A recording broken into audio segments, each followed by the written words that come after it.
Welcome to DAX Machina. Join us as we explore the mysteries of this world. Cryptids, monsters, macabre tales, and horror stories abound. Could they be true? Are monsters real?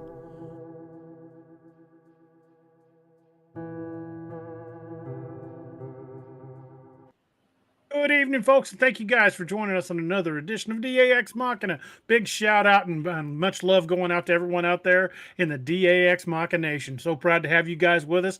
We got a great house tonight. Unfortunately, Steve had to work, so we don't have a full house. But you got me, you got Robbie Rip Rains, and Carrie Pocket Doc Davis. We have we got the Mad Lad crew. Unfortunately, Steve's got to work, so we would be hacking on each other even more. But let the jokes fly.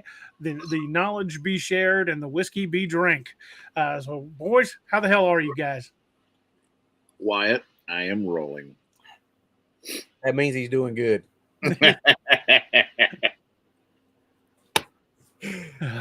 On a plus note, folks, one big announcement before we get started is Dark Frontiers, the Demon of Paladuro Canyon is done. It's in edits. We're working on back cover blurb and cover. That is all we got left. So I'm hoping to have that done by Tuesday, somewhat ish, and out available for everybody.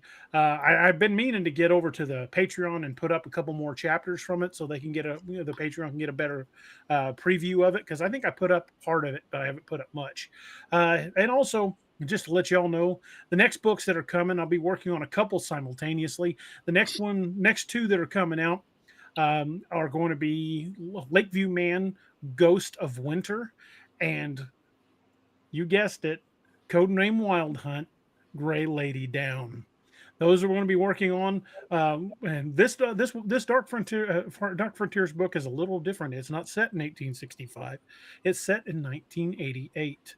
That's because it involves a couple of other characters that y'all may know from one of the short stories. I'm not going to spoil the surprise. I'll let you guys who aren't aware jump into that. But there's also a third book, which I haven't decided if it's going to be part of the Dark Frontiers or a standalone book. But the working title is The Mountain Devil of the Absarokas, and it's gonna be something a little different. I think you guys are going to like it. It's going to be, well, let's call it, for those of you who are familiar with Monster Hunter International from Larry Correa, it's basically going to be Walt Longmire meets Monster Hunter International.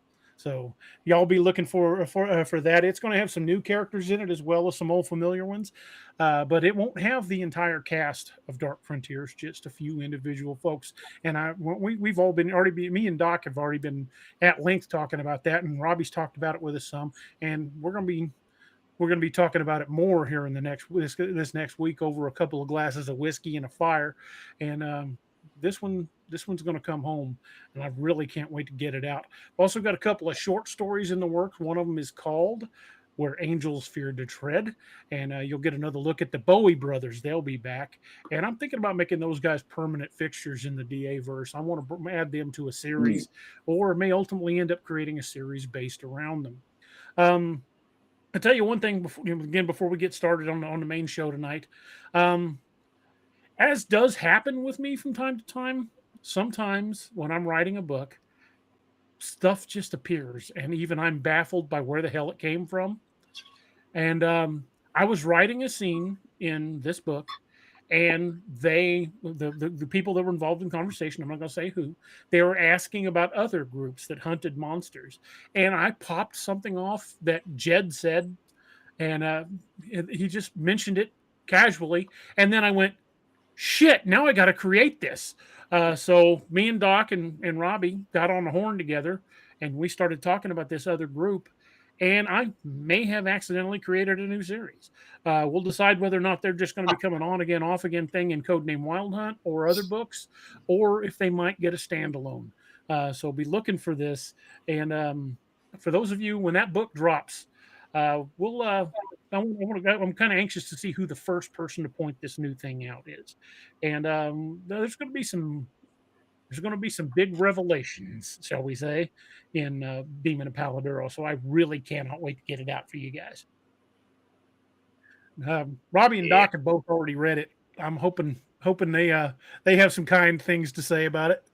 No, it's horrible. Hated it. Hated Every page. Trash. Man, I think I was really on point with the banter in this book. Oh my God. That's because Robbie and I talked offline about that, DA.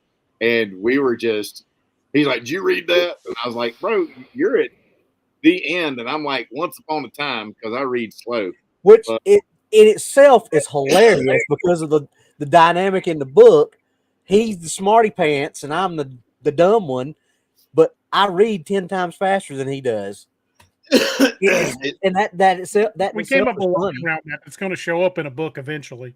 But y'all, I mean, those of you who have not read any of the Dark Frontiers books, if you haven't, do yourself a favor and read them, man, because what you see right here on the show with all of us is what you read in the books. And I swear to God, every time I'm reading something when DA sends an update out, I read it in our voices and I'm like, yeah, that's actually us. That's us busting each other's chops. You know what I'm saying? And it's the dynamic, the character development. And like Robbie said, there's so many layers, so much depth into everything. It's a pleasure to read. It's been a fun read, and all 4 of these books. And I'm not blowing sunshine up your kilt, DA. It's just they've been a pleasure to read. I mean, I like Vince Flynn books and Craig Johnson's books, Larry Correa's books, and your books are right there. Jack Carr's books, your books are right there on par. Appreciate that, brother. So, that's high praise because those are some big names. Yeah, I mean they're great. They're great authors, and I love Craig. I like Larry's books. I like Jack's books. I mean, that's high praise. Throwing my hillbilly ass up there. Yeah. I mean, but it's true, man. I mean, the depth that you've given these characters, and I've said this to you many times on the show. I have watched these characters develop over the last 13 years because I started out reading. That's when I met you. Was when you hired the Ragnarok Rising series that came out. And that's when you I think the first book was the only one I had out when you and I started talking. Yeah, exactly. And so that right there, I've gotten to see these, and every book has evolved and like you said, has created a life of its own. And so it's definitely been a pleasure. And I think all the folks in chat, and I know Robbie does. I mean, we all agree that it's fun to read, and I don't see how you have any encyclopedic knowledge of that stuff, because I can mention something and you're like, oh yeah, that was in this book and this chapter, and I'm like, holy shit, man, I can't even remember what I had for breakfast yesterday morning. So, yeah. Well, and like, and Miss Lene just mentioned that she's loving my book, which I appreciate, I really do. But I said this to DA, and Doc, I'm sure knows too. I hadn't said it to Doc, but I'm sure he understands and knows this. All y'all that were saying how much you like my book, I really appreciate it. But I've had this idea in my head for probably 20 plus years, but I never would put it down. Of course, these two have been on me since we've all been friends to do it, but I waited until it just came to me. But it would not have been anything like it is if it hadn't been for this guy right here. Yeah. And I've read all his books, and I've learned. And if y'all notice, I hope you do, because that's the first thing I told DA is I hope you can see your influence in the way I'm writing this, because Absolutely. It is completely 100% because of him, and it's in his style, because that's the style that I fell in love with. Yeah, I love the way he writes. I love the way he tells the stories. I love the way he builds the characters. And I'm trying to do the same thing, obviously adding my own little touch to it, my own little flair to it. But I hope everybody can see his influence on me and how I'm writing. And side note, I've enjoyed what you've been writing too, Robbie, but I did not get the last update. I don't know if there's an email snafu on your end or my end. I've got it I've got the latest update on my personal email now. I'll send it to you here in just a second. Okay. Thank you. I meant to say something earlier today, but I've been busy with work stuff. I read it. I really enjoyed it. I appreciate it. I'm up to midway through chapter 4 right now. Awesome. What's the last chapter you got, Doc? It was the first update. Oh, so okay? Yeah, it was the first update. I haven't gotten anything else after that. So, but yeah. So I'm looking forward, man. Y'all are gonna love the fourth installment of the Dark Frontiers. Believe me, it is gonna be it's gonna be an absolute hoot for sure. And for those of you who have read part of it, or especially with the alpha readers who are in the chat, I would love to hear y'all's input for cover ideas, because we're still spitballing ideas right now. So if you guys have any suggestions or ideas what you'd like to see on the cover of this book, have you guys' input.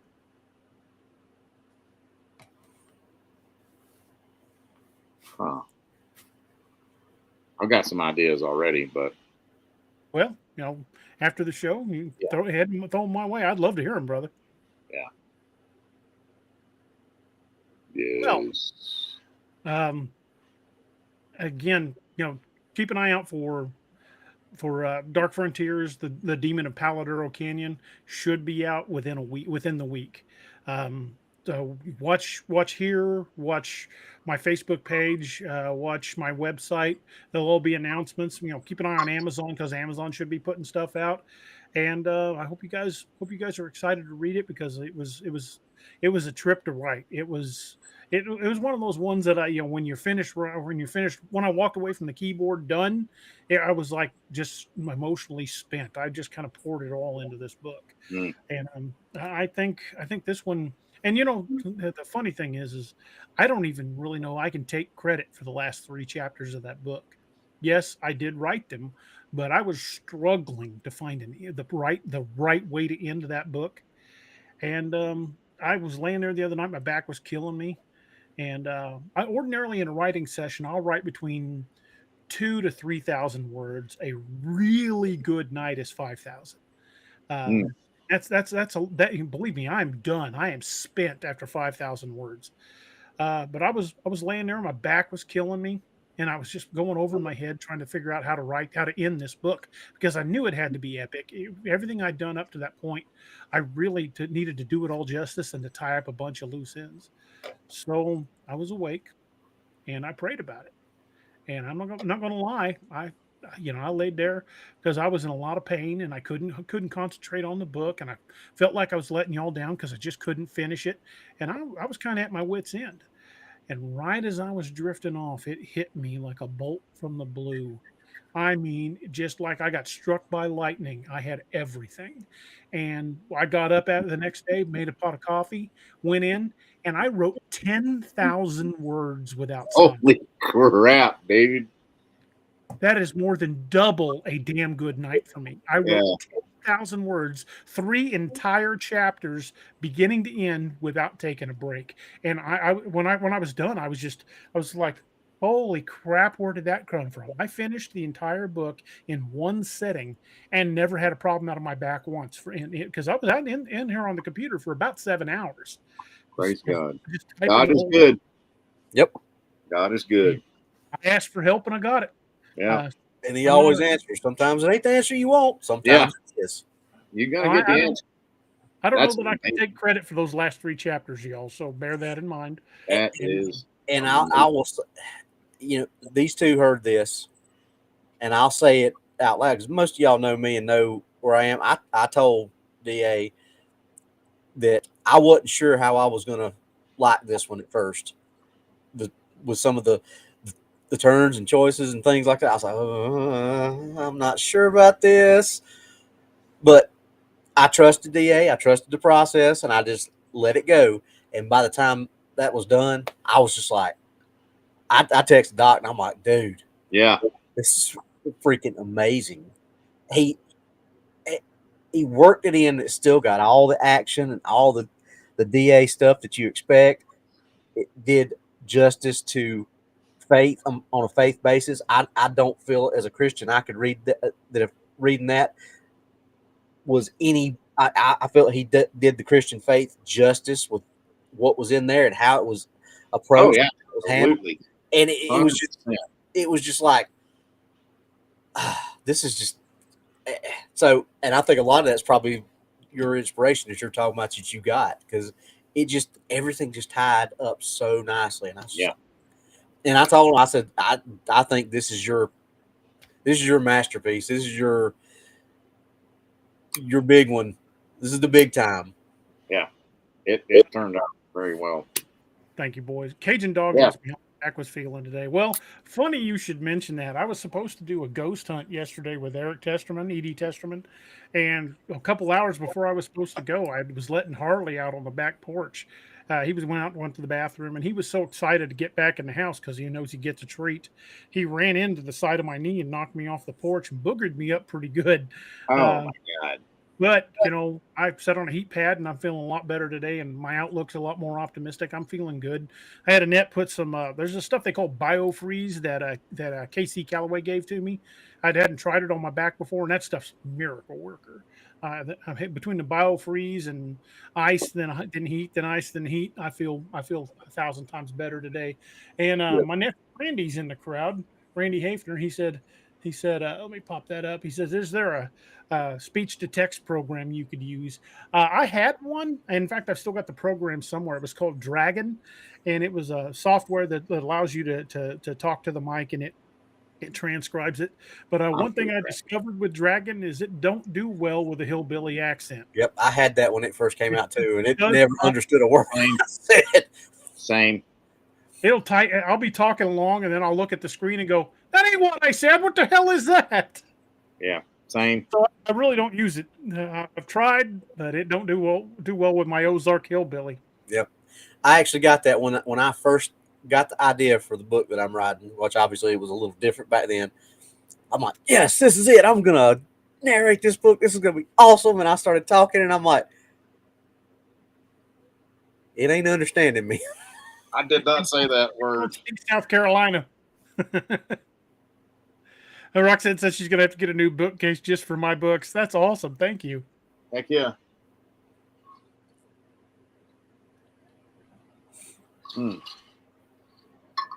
Randy says, LOL, that's fair. Yeah, unfortunately, it does fine if you've got like a normal accent. I don't know what normal really defines. Maybe it was designed Not for us. Yeah, it was not designed for people that, use hillbilly language or have an accent. Because if you got any kind of accent at all, it just kind of spins its wheels. Right. That's us Appalachian Americans. For sure. Yep. Yeah, because I'll do a speech to text to Angie. I'm like, the other day I was like, I got my oil changed in the truck, and it said I got my oil changed in the truck, and I was like, and I said I got my oil changed in the truck, and it was fine. I was like, that's what it is. That's exactly what it is. Well, I understand my accent.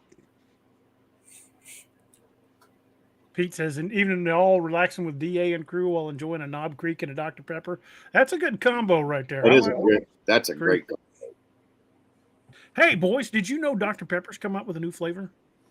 I did not. It is what was it? Not blackberry. Blackberry would be interesting. It's blackberry. It is blackberry Dr. Pepper. Try it. I haven't seen it first yet. I saw the announcement that they made on their Facebook page, but I ain't tried it yet. I've been looking every time I go and come and go see if I can find it. But yeah, I want to try that blackberry Dr. Pepper. This, my friends, is a great little soft drink. It's only has one L in here, but this is made by a canning plant or bottling plant, whatever, down in Arizona, and I can only find this in like Tombstone, but it tastes kind of like a Dr. Pepper and a Cheerwine had a baby. Do you have more than just that can?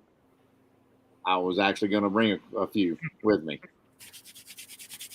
It pairs very nicely with rye or bourbon, so either one. That's an interesting coincidence. So do I. Yeah. Yeah, so I was actually going to bring a few of these for a treat for us, so we each have one. I don't have that many of them, but I'll bring one for each of us. If I may proceed, sir. Yes, indubitably. Uh,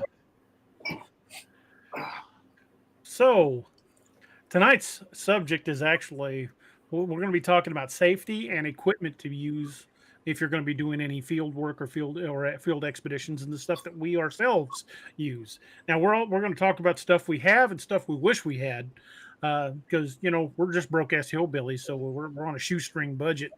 Hell, I'm on Velcro shoe budget, not even shoestring. What's the expression? Right now, my finances are stretched tighter than a gnat's ass over a rainbow. Yeah, I'm so broke I can't even pay attention. That's what my daddy used to say. I was just about to say that. I'd have to sizzle hubba bubba right now. Yes, thank you, Bazaar. Appreciate that. Yeah, and if you need anything, I can try to put my email in the chat. Sometimes it pops up, sometimes it does not. I don't know if it's a YouTube thing. House in the house. House has been in the house. And hey, I heard ZZ Top's needing an extra member. Yep. House has got the beard for it. There it is. I just put it in the chat. Boy, them hands got wound up last night several times, House. I kept texting Blackie. I was like, he's getting wound up. Watch his hands. Because normally Greg talks. He's sitting back. He's fine. Then he gets wound up and them hands get to go. But I love you. Love you, House. Jason Danner C says, DA, any flavor of Dr. Pepper goes great with chocolate whiskey. I've never tried chocolate whiskey. But what I do have, I might indeed have it right here. Although I'm not supposed to show labels or show my alcohol on this. I guess it's a good way to get demonetized. But this is from Old Smoky, from Gatlinburg, Tennessee. It's an Old Smoky moonshine recipe. It is blackberry whiskey. And I got another bottle I ain't even opened yet. That's salted watermelon. So we might have to have us a sip of that salted watermelon here come soon. Salted watermelon? Yeah, it's going to be interesting one way or the other. I got salted caramel too. I don't know how I feel about that, to be honest with you. You don't put salt on your watermelon, Doc? I don't eat watermelon that much. Oh, well. I mean, I don't either, but Angie is she's a watermelon fiend. She loves her some watermelon. I'm not a big one. To be watermelon slayers, man. We'd eat the hell out of watermelon. I like cantaloupe. That's my favorite melon. I love me some cantaloupe. Salt on the cantaloupe. Same thing. Put salt on watermelon too. Oh yeah. I grew up eating it. I mean, I won a watermelon seed spitting contest at the bicentennial celebration in Seminary, Mississippi, when I was 4 years old. Got a blue ribbon for it and everything. Everything. John Wayne Gates says, my dad's famous one was, I'm as confused as a little boy that dropped his gum in the chicken pen. We have a new subscriber, Melissa Cronenvetter. Thank you for subscribing to the channel. Appreciate that. Thank you, Melissa. Welcome to the madness. And welcome to the nut house. We're all crazy around here. Oh, now, I'll try to tug us back toward the topic. The topic at hand. He'll try to tug us back to the topic when he's the one that took us off on the. Oh yeah, alcohol. I know. But every outing we do, and this is one y'all probably ought to consider if you're going to go out and do any of this. And this is good to do even if you're going camping or hiking. You don't necessarily have to be going out hunting cryptids. No matter what you're doing out in the woods, you got to have a plan. And the first thing we do is make sure that somebody that ain't going with us knows where we're going and when we're supposed to be back and or check in. And that's key because if when some of the places we've been, cell service has been about as rare as hen's teeth. So you can't count on always that technology being there when you need it. But first and foremost, before we even step foot into the woods, we start everything with a safety brief. Everybody knows their place. Everybody knows who's got the first aid kits. And if we've got multiple kits, we break them out among the folks that have the training. And to me, that's just absolutely key before, like I said, before you even step foot in the woods. You got to know your point of entrance. You got to know your point of exit. You got to have somebody to watch in your back, and you've got to be safe. Yes. And one of the things that I want to point out about this is, it wasn't down that long ago. It was just within a few weeks. There's two old boys up in the Cascades, out looking for Bigfoot, got caught in bad weather, and unfortunately they perished. And they might have been the most experienced hunting guys in the woods, but they didn't have a plan. And unfortunately, that was their undoing. As Doc will tell you, because he lives up in the Rockies. Robbie will tell you, because he lives right near the mountains. I'm in the Ozark Mountains, but I used to live in the Rockies. And I can tell you that weather can turn south in minutes. Yeah, when I was a kid down in New Mexico, we lived right at the foothills of the Rockies. If storm clouds gathered over the mountains, they canceled school. And they would send people home, get the buses in there, start getting kids home.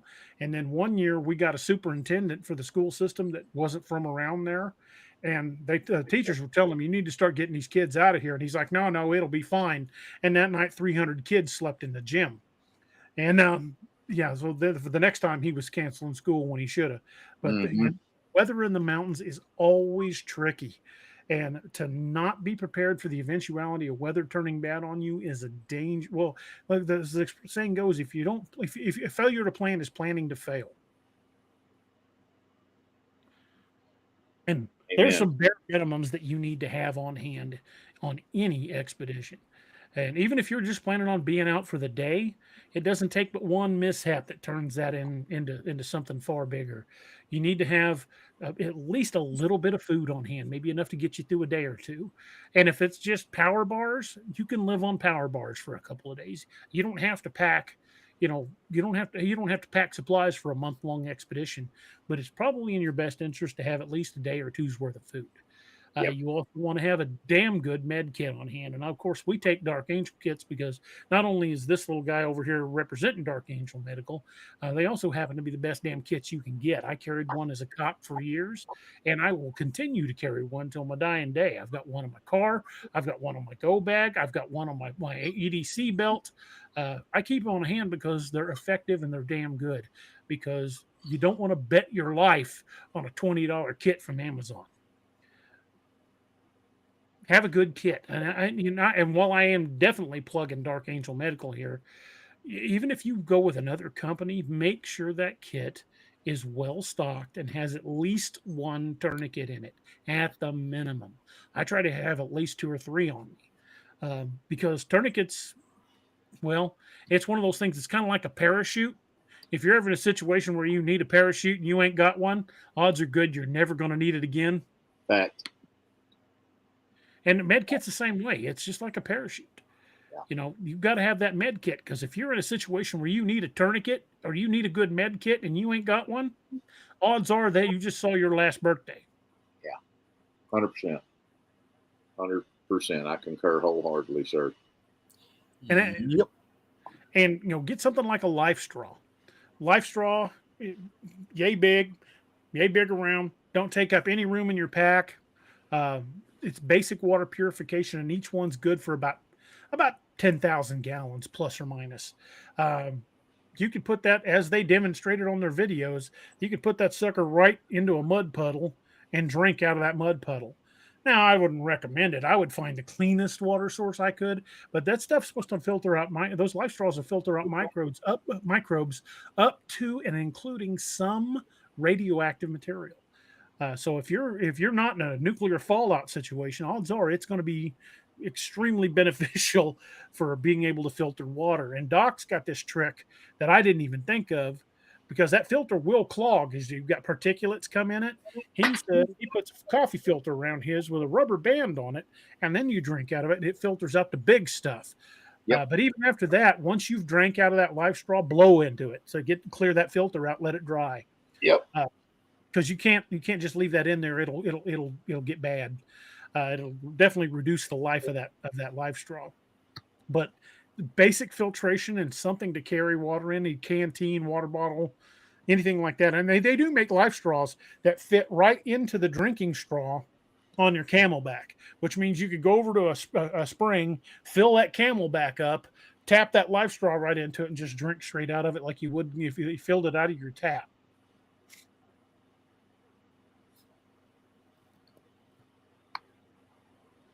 Kevin Bode says, I got 2 Dark Angel kits and thinking about the headrest next.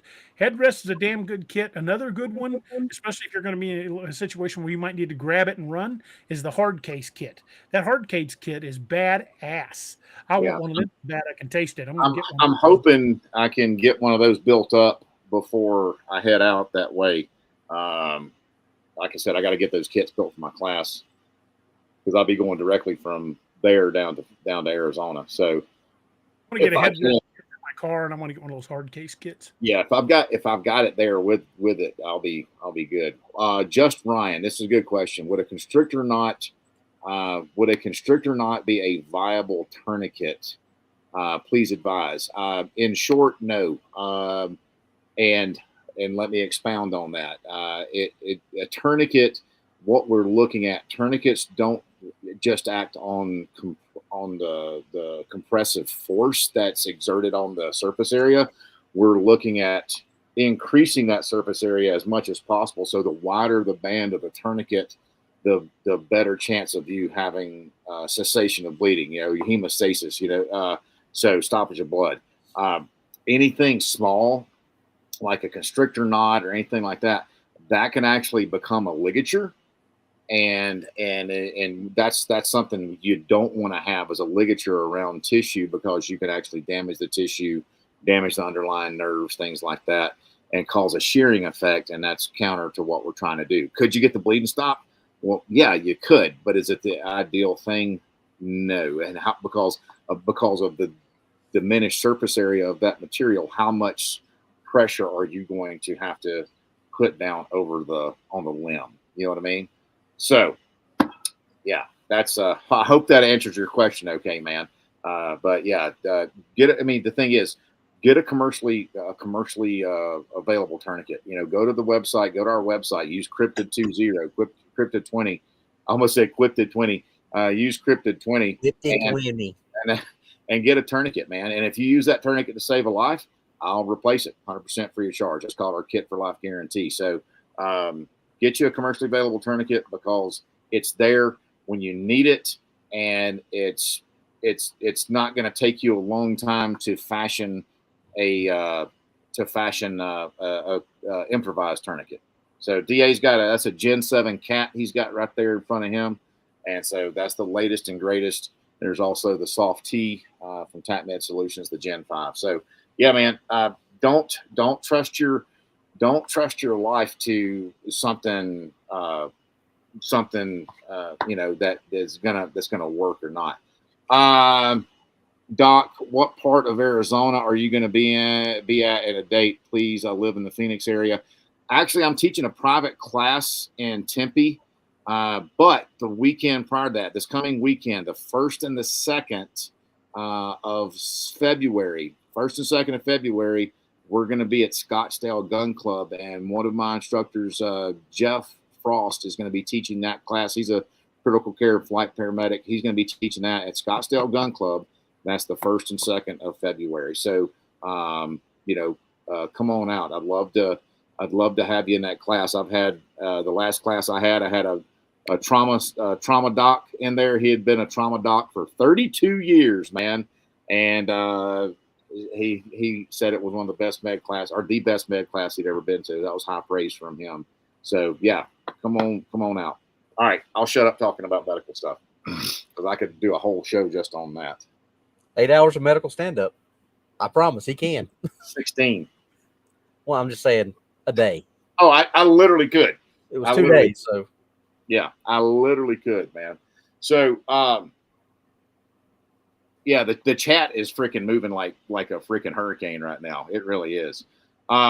So, DA, so water filtration. Okay, so let's look at the 4 cornerstones of survival. You got fire, water, food, shelter, right? Before we hit those cornerstones, one thing we want to preach is the rule of 3.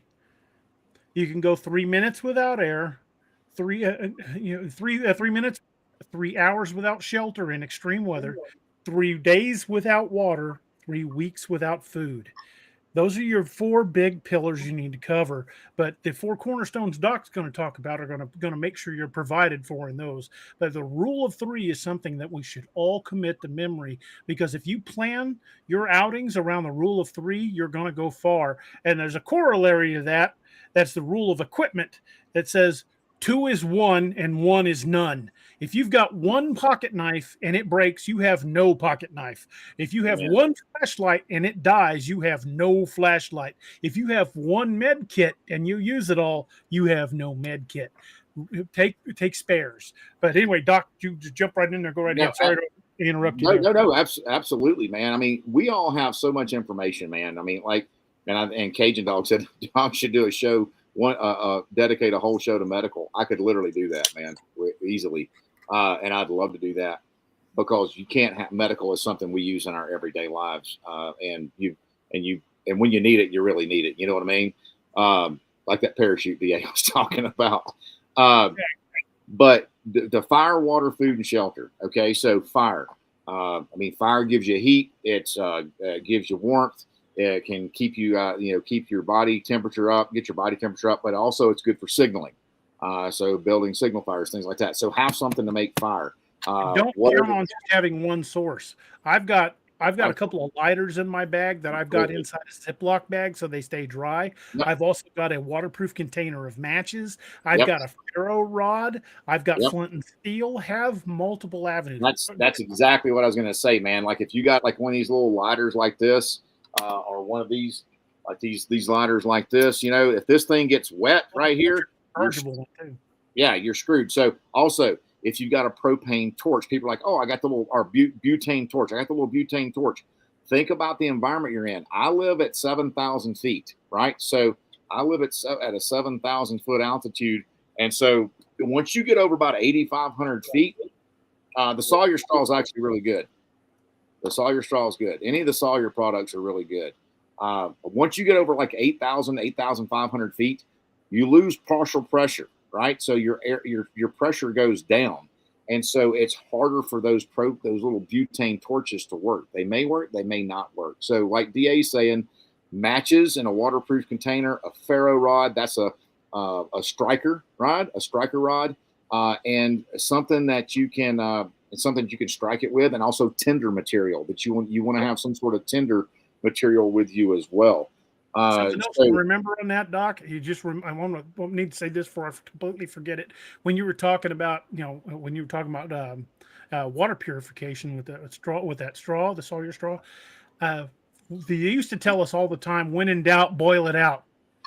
But Doc mentioned something that I really, really wanted to mention. Some of y'all may or may not know this, but above a certain altitude, water will not boil. Right. And I don't know what that altitude is, but that's another. I know that altitude hits it in Cimarron Canyon, New Mexico, because that's how it got its name. That's another critical point right there. So you think about this. So you got your fire. So like DA and I were saying, multiple ways of fire. Fire, water procurement, the Sawyer straws, some sort of water purification device. You can even get a squeezer, like a Sawyer bottle that's got a built-in filter in it. But let's talk about this. There's a difference between filtration and purification, because we're trying with purification, you kill all the crypto, all the giardia, you kill all your protozoa, viruses, bacteria, you kill everything. Filtration, make sure and see what it will filter out, because there is a difference between a filtration and purification. That's where I like to carry in my kit. I carry these tabs called Micro Pure tabs, MICROPUR tabs. And the water might not taste great, but it's going to kill all the cooties in there. And that's where those coffee filters come in handy, is you can filter that water out as you put it in your container, and it'll get some of the sediment out of there and some of the bigger particulate. But you drop those tabs in there, and it'll be good. Dino Bravo fan, where in the hell are you guys camping at? Man, it doesn't matter where you go, what you do. You can get socked in on a day hike. I had a buddy of mine that went on a day hike on a 14,000 foot mountain in June. It got in some inclement weather and had to stay there and had to do a remain overnight. So if you don't have these things handy, the time chooses you. It's what I always say. So You've got That to have applies to any emergency. yeah, you gotta have stuff and be prepared. It's all about preparedness in this case. So, I mean, Ryan says, let's not rely on spinning wood for fire. You know, that's a good skill to know. That is a good skill to know how to do. yeah, both building a fire bow. Yeah, Mhm. that's a good. Any of those primitive fire building stuff. So there's fire, there's water, food. Carry some, like DA said, carry some power bars. I'm gonna have some emergency ration bars in my backpack.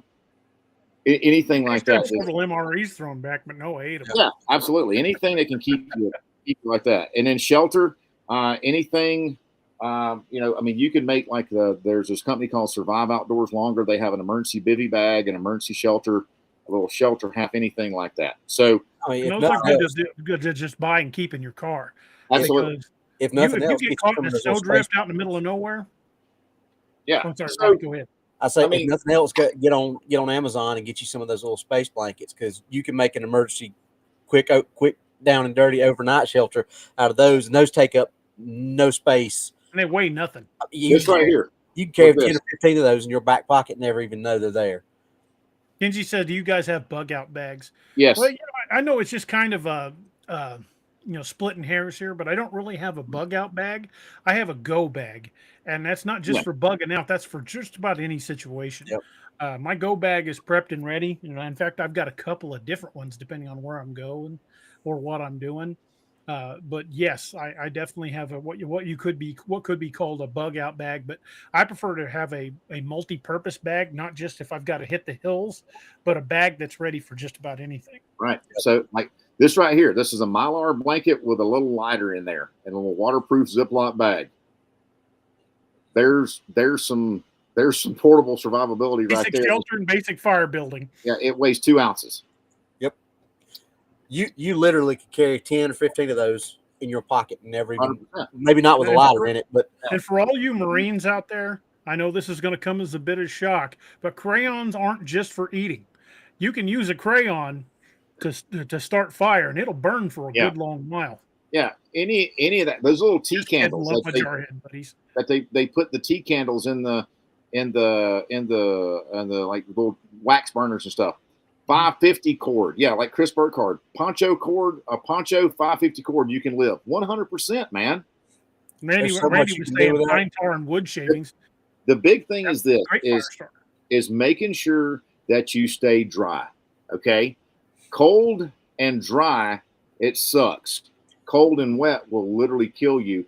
So that's you're going to talk about your base layers. You want to make sure you don't have cotton, have some sort of performance base layer, wicking material, or something like merino wool or buffalo wool, something like that, because that stuff is even if it's wet, it still retains its insulative properties. So you want to make sure that you have proper clothing, proper base layers. Take extra socks with you, that kind of stuff. Yeah, a whoopee. And know where your whoopee is. Yeah, know what your whoopee is, man. Absolutely. Whoopie's right down here in the box.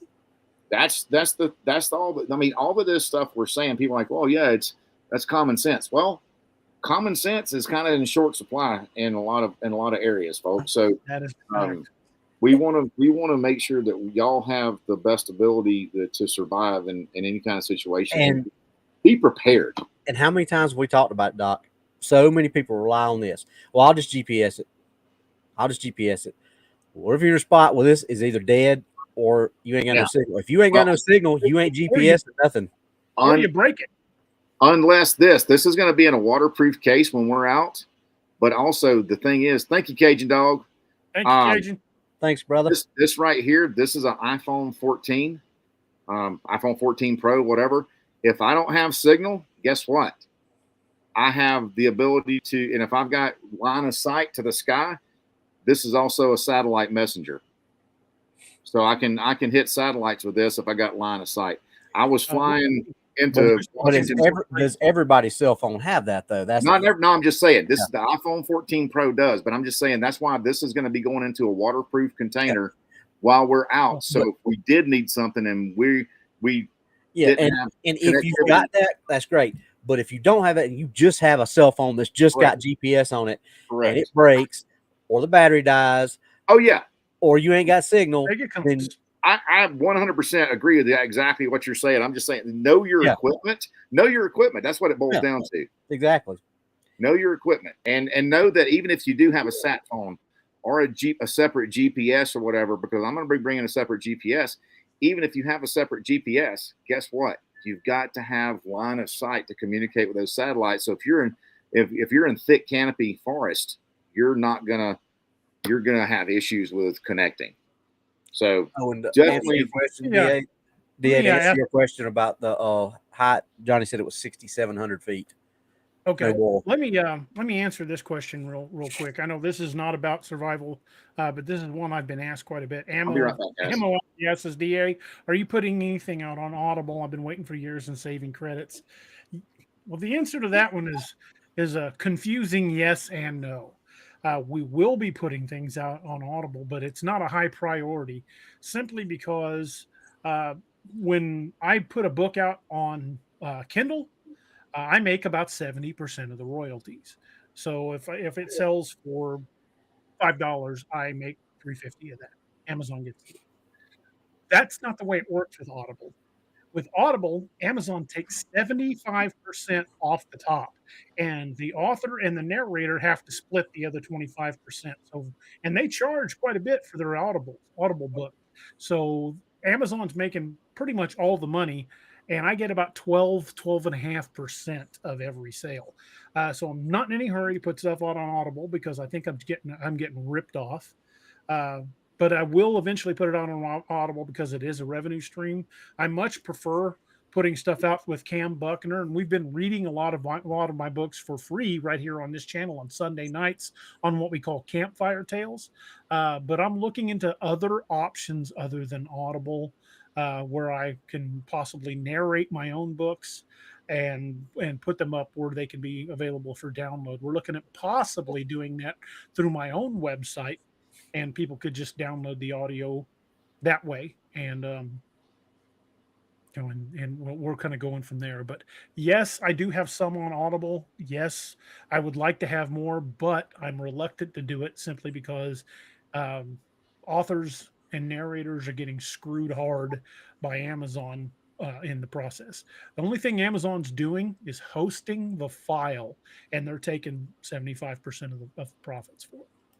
So I hope that answers your question. But yeah, I do plan to put more out on audio. Kenji says, what kind of knives do y'all carry? Pocket axes. Well, I'll tell you, one's going to become part of my EDC is the one Robbie's made for me, but I always keep at least one Scallywag tactical pocket knife in my pocket. Most days I carry this.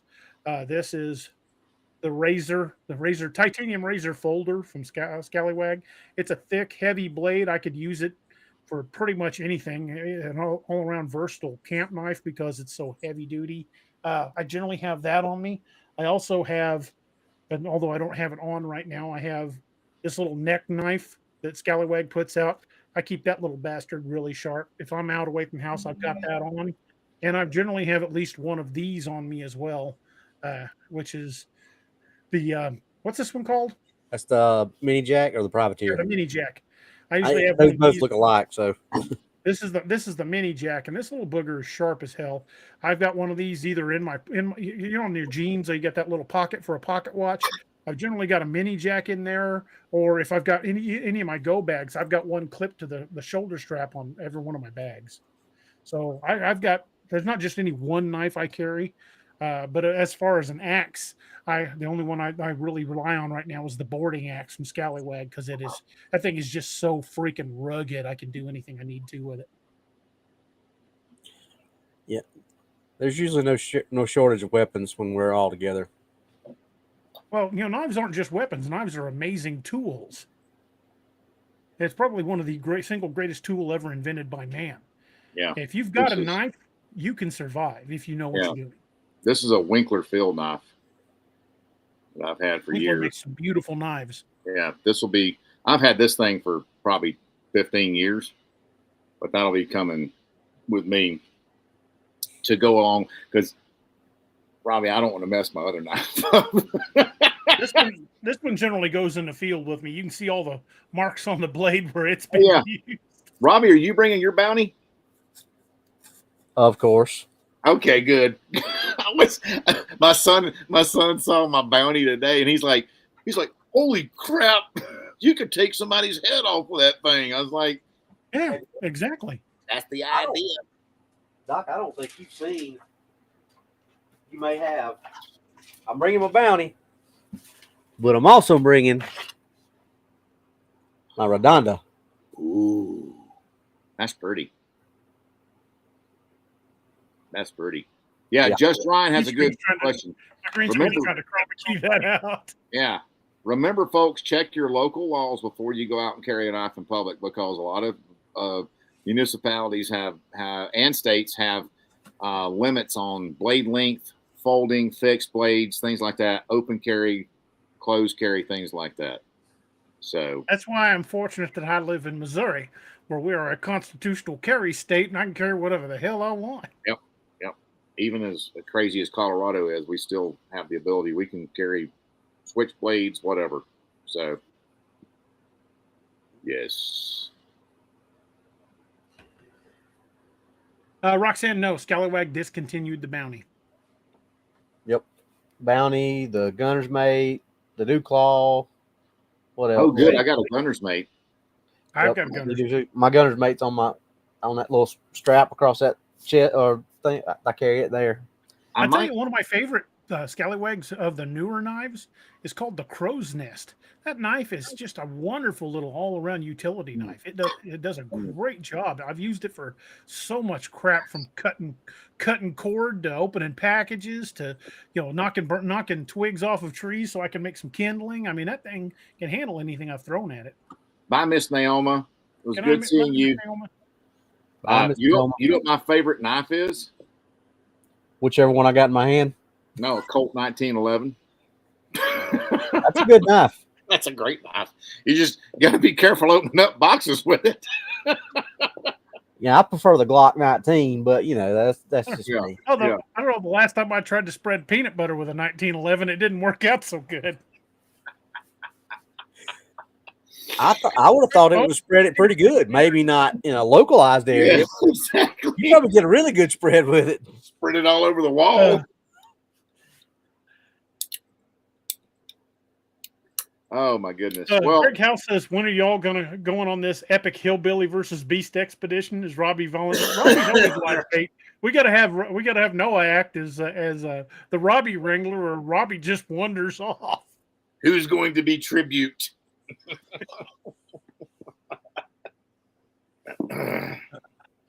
Oh, I'm sorry. I turned my screen. You can see my beautiful wife over there. Oh, that ain't she say hi anyway. Ain't she fine? Good Lord.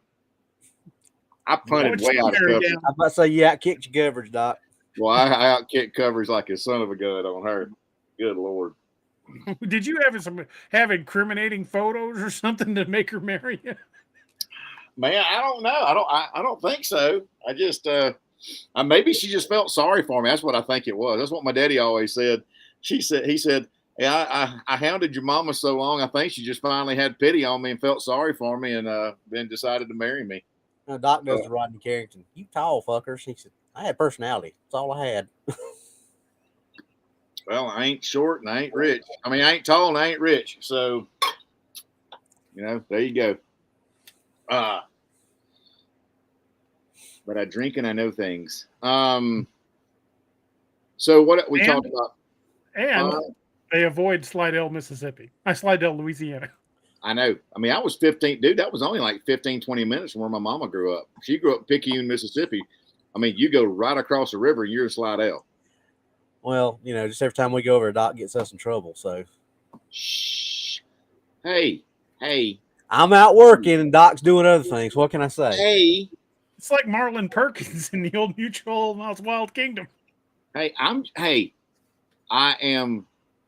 Well, Robbie is in the Rougarou. I'm going to slip into the tent with a native girl and a picture of my Gentlemen, I am a perpetual goodwill ambassador. All right. So you cannot fault me for being a goodwill ambassador.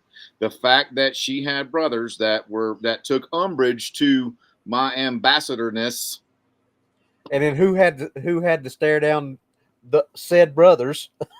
Well, folks, for you, those of you who hadn't read book 4, y'all are in for It ain't out yet. They ain't read it. yeah, y'all are in for a freaking treat. So yeah.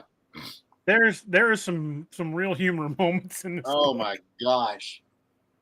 Oh my gosh. And this is pre-Angie, y'all, so don't think I'm doing anything untoward. Miss Mary Lee, her gramps was from Slidell. Good food. My uncle, Good aunt, and cousins still live in Slidell. Oh man. Ammo said, "Thanks for the answer. I'm current on the free content and happy to pay more for whatever platform you put it out on." There's a couple more books that I haven't done yet that are available over on Cam's channel, over on Dixie Cryptids. So there's a lot more free entertainment you can listen to if you go over to Cam's channel. But tomorrow night we're going to be doing part 3 of Dark Frontiers first hunt. So we'll have that one for you too. That'll probably be 2.5, 3 hours right there because we're looking at 100 pages. I will be on. Yes. Well, you need to be. I know. It means I don't have to butcher words too much. My semi-loquacious compatriot. That means I don't talk good. Oh, Lord. I know, caveman. I think you made that other word up. A troglodyte what? I don't wear no dress. I thought that's where you were going with the one before that,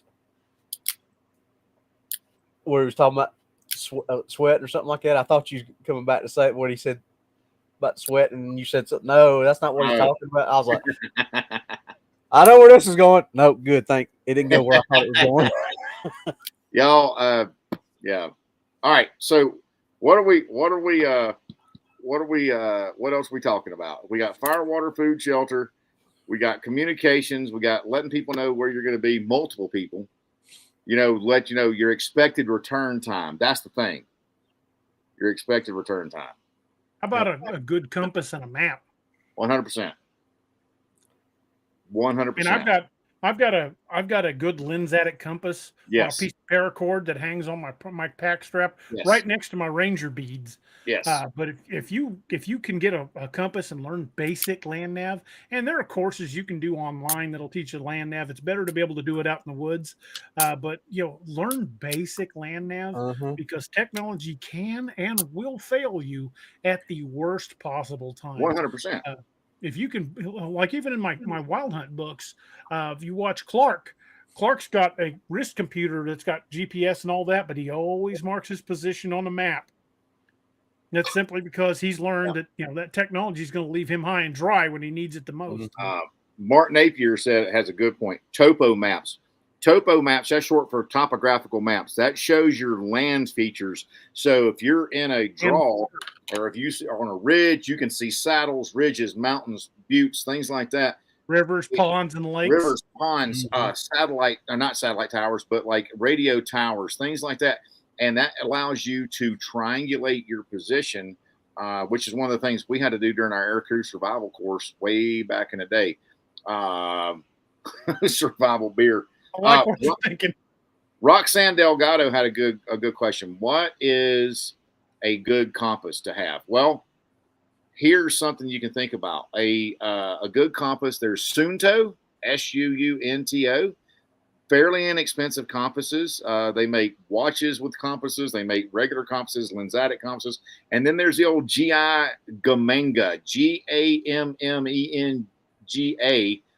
And it's a tritium Lensatic compass. The tritium is just a radioactive isotope that glows for like 20 years. And so you can actually do land nav at night, setting, I could say what mine are. I just bought both of mine in an Army surplus store. Yeah. I mean, Army surplus Lensatic, a GI Lensatic compass. You can't go wrong because they've got the topographical map scale on the side, but that's only for MGRS. That's only for your military grid reference system, not the UTM grid. It's a MGRS grid system, which is two totally different grid systems. You have to make sure you have the right map that lines up with that. Bingo. You're going to be off. Make sure you have either an MGRS reference map or a UTM map, whatever your compass has on its scale, make sure you have the corresponding scale on your map so that you can scale out your mileage and everything like that.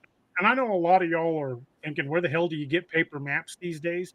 But there's about a dozen different websites that Oh, have downloadable and printable maps. absolutely. Absolutely. You don't have to go to you can go to Amazon and buy map books and things like that. But if you want to, like DA said, go to your area and know the area you're going to be in, you can print out a map to scale.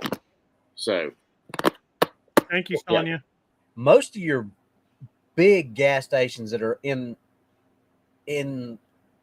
especially like off the interstates and things like that, they still sell paper maps. Yeah, and there's this book. There's a book of topographical maps called the Gazetteer, and they have them for every state in the contiguous United States.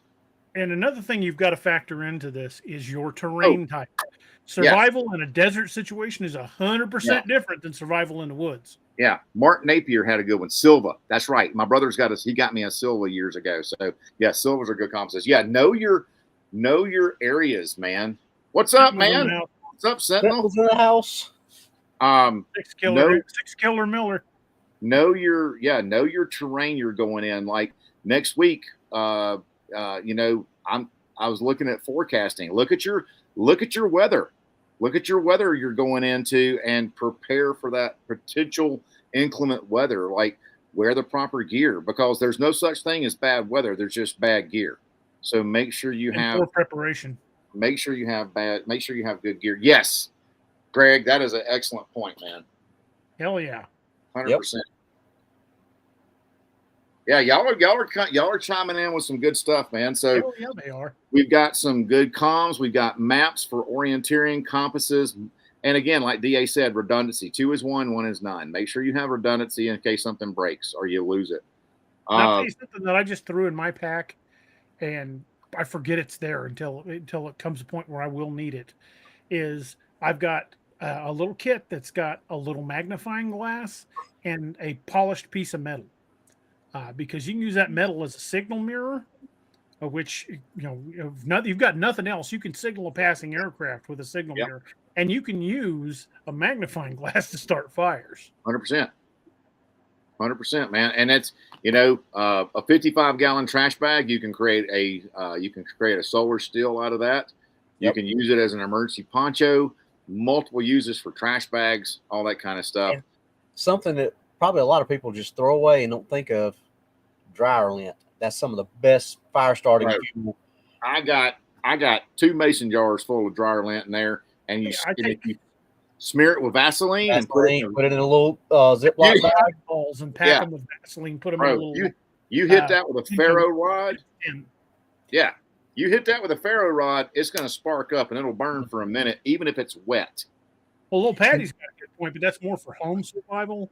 Then not something you're going to go pack in a Crisco can out in the woods, but you can put a couple of wicks in a can of Crisco and use that son of a gun like a lantern for like 30 days. Any vegetable oil will help. You can make like an oil lamp with a piece of string, cotton twine. Dip in that vegetable oil and put it in a container, and have that wick sticking up, and it'll burn like an oil lamp. You can also take a pocket, like a sharp knife, or whatever you're cutting with, and cut like an inch off of the end of your paracord and fray it out. That is hellaciously good fire starter. Absolutely, 100%. I was just thinking of that. Man, we're all on the same track. So, all right. So we got fire, water, food, shelter. We got our orienteering. Holy. Look at the super chat from 6 Killer. Dude, thank you, man. Holy smokes. Holy shit snacks, as Doc would say. Thank you, man. I appreciate that, brother. That's amazing. Thank you, brother. Dang. Setting all the heat. So what about let's look medical kit? All knife sharpener. I've got 2 or 3 little knife sharpeners that are on short keychains. One's hanging on my pack. Bud K, although they make shitty knives, they have a couple of emergency knife sharpeners that are just out of this world. Now, here's another thing that a lot of people won't think about with a knife sharpener. If you got even those little cheap ones, when you're sharpening a knife, what happens when you're rubbing it across a whetstone or a diamond stone or anything like that? The metal is going to roll up over the edge, and that's still sharp. But once that metal rolls off, you'll lose your sharpness.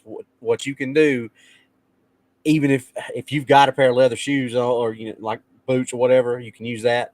But if you just get you a little small strip of leather to strop that blade after you sharpen it, that will, like, if running it through that one that DA said, that will put a decent edge on it, but you need to strop it afterwards. So where's you're bringing the blade? Well, this one's got a metal end and a ceramic end. You know what else you can use for stropping? Cardboard. Yep. You can use some coarse cardboard. There's an old boy that up at a Bass Pro here in town that sharpens knives, and he's got a cardboard wheel on his grinder that he polishes an edge on your knife. Yep. Holy sweet Jesus! When he's done that knife, oh my God! God! You can make those out of plywood too. You could cut out the size for your grinder wheel, make those out of plywood. Yeah. But like, just throw you a piece, get you a piece of leather or something like that. Throw it in your bag that way, because once you get done sharpening your knife, you want to strop it a couple good. Because think about all the old movies where you see somebody sitting in a barber chair. What's the first thing the barber does when he gets his razor out? Pulls that leather strap. Yeah. So Josh Dalton, General Dalton, cheap pencil sharpener to make point sticks or kindling, 100%. But I guess what, brother? I got something even better for y'all. I have, and I'll be bringing one with me, a magnesium survival pencil sharpener, because guess what you can do with that magnesium? Start a fire. You with can with the shavings off of it. You can shave off a piece of some of that magnesium. It'll burn to several thousand degrees, and you can use your kindling, your sharpener, to create kindling. Shave that off there and hit it with a ferro rod, and you're good. If you've never been a fireman that sprayed a hose on a lawnmower that had a magnesium block on it that was on fire and seen what happened, right? It's hard to put magnesium out. Correct. Let's just put it that way, because that stuff burns. Okay, so let's talk about medical here for a second. Okay. All right, let's talk about medical, because we're at 8 o'clock my time. I got 10 after 8. So here's the thing, medical stuff. If you make sure you have minor boo-boo stuff, because honestly, you're probably going to get minor boo-boo stuff. Some literally some different size Band-Aids, maybe some burn gel, maybe some sunscreen, some over-the-counter meds. Who? Bee sting stuff for bee stings. Yeah, sting sticks, chapstick, over-the-counter meds, things like that.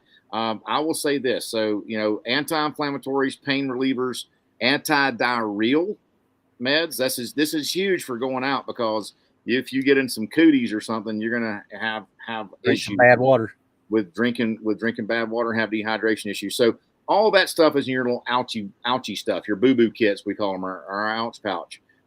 Trauma stuff, at least 1 to 2 tourniquets. I would say carry multiple tourniquets. Some sort of hemostatic gauze, like a quick clot gauze or Cheeto gauze, pressure bandages, gauze, chest seals, gloves. Those are good, because if you got somebody there with you, I mean, if it's your friends, if it was Robbie or DA, I wouldn't use gloves on anybody. Well, I might use gloves on Robbie. I don't know. But, I'll be safe. That's Robbie's like, that's fair. But those are, you want to have good trauma stuff. Maybe like I'm going to be bringing something in my med ruck with me. I'll bring a quick litter, some way to transport an individual out if they become a casualty.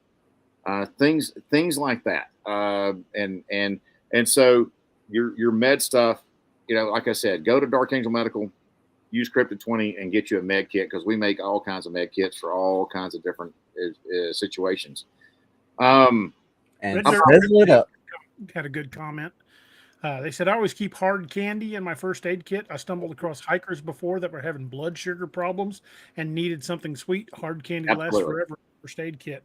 And if you have blood sugar issues, if you're hypoglycemic or you're diabetic, you might want to keep something like that, like glucose tabs or something. Keep them in your hand. And I'll say this too. There's another thing. It's cheap and it does have a shelf life, but check this out. Cake icing in a the tube cake icing, because it has a shit ton of sugar, and it's in fat, right? So it's in some sort of vegetable oil or some sort of something, but that fat is a carrier for the sugar. And so what you won't get, like with a glucose gel and glucose tabs, you go from low blood sugar to all of a sudden the sugar's high as hell, and then it crashes, right? It gets burned off. The body consumes it. That cake icing, you just put it in their bottom lip like a big horseshoe of Copenhagen, and they ain't got to worry. You ain't got to worry about them choking on it, and it slowly absorbs in the buccal membranes. It goes right in your central circulation, and what it does, that fat gives that sugar something to hold on to, so it's a slow burn, and so you don't get that big crash and burn thing. So cake icing is solid.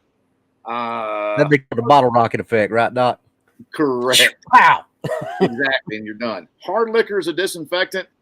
You can, but I don't want to waste good whiskey. So you could keep vodka on hand for that. Yeah, you could. I would. I mean, if you want to have a multi-purpose thing, absolutely. But make sure that because you got to think about this: a disinfectant. If you're pouring straight liquor on an open wound, you're going to end up hurting the tissue. So carry something that's purpose designed, and probably get punched in the process. Yeah, carry something that's purpose designed, like saline, salt water. What is our body mostly comprised of? 65% salt water, right?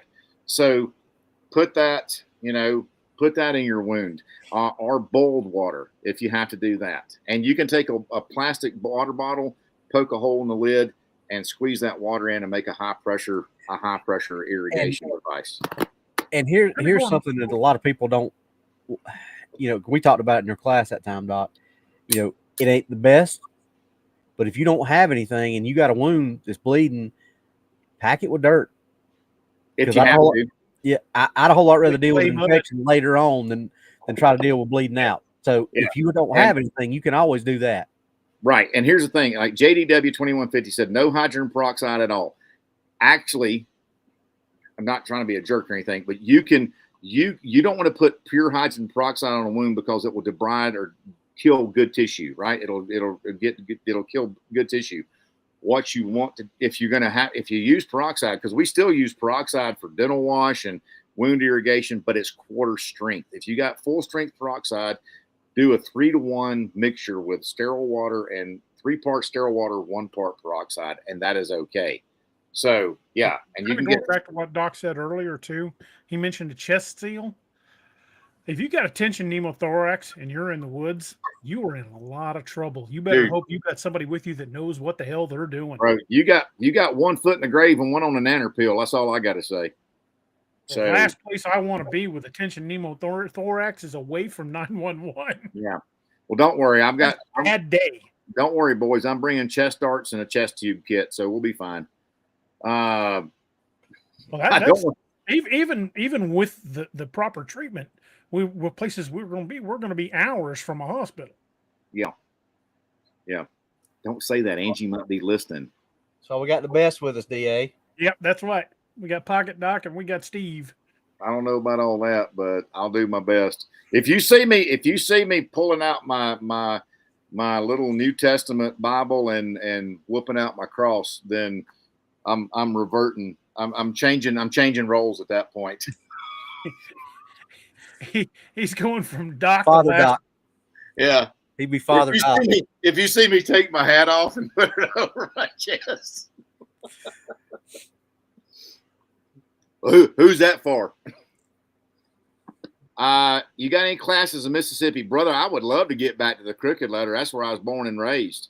I don't have any classes in Mississippi this year. Hey, if you know a place that can hold some folks and want to get one together, dude, I'm down there like 4 flat tires. You hear me? So I'll be down. So shoot me an email to I'm gonna send you a chat right now at Kenji. I knew a Kenji. I was stationed in officer training school with a Kenji Ligon. Here's my email.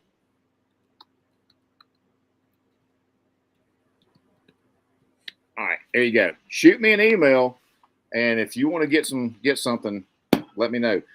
Ace bandages, CPR, 100%. Yeah, everybody should take a basic first aid course. Absolutely. Basic life saving should be something that's mandatory in every school. Every kid getting out of high school should have have a BLS certification at the very least.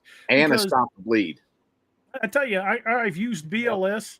I've used basic life. I was trained at first responder level as well, but I've used basic life saving way more than I've ever used trigonometry. And let's talk about trigonometry, right? I've used medical way more than I've ever used trigonometry too, because all y'all, that's a Southern pluralism. All y'all who carry boomsticks with you on a daily basis better have some med on you too, because I guarantee you're going to use med a lot more than you'll use that. We don't go to the range without a couple of trauma kits with us, bro. Absolutely, 100%, man.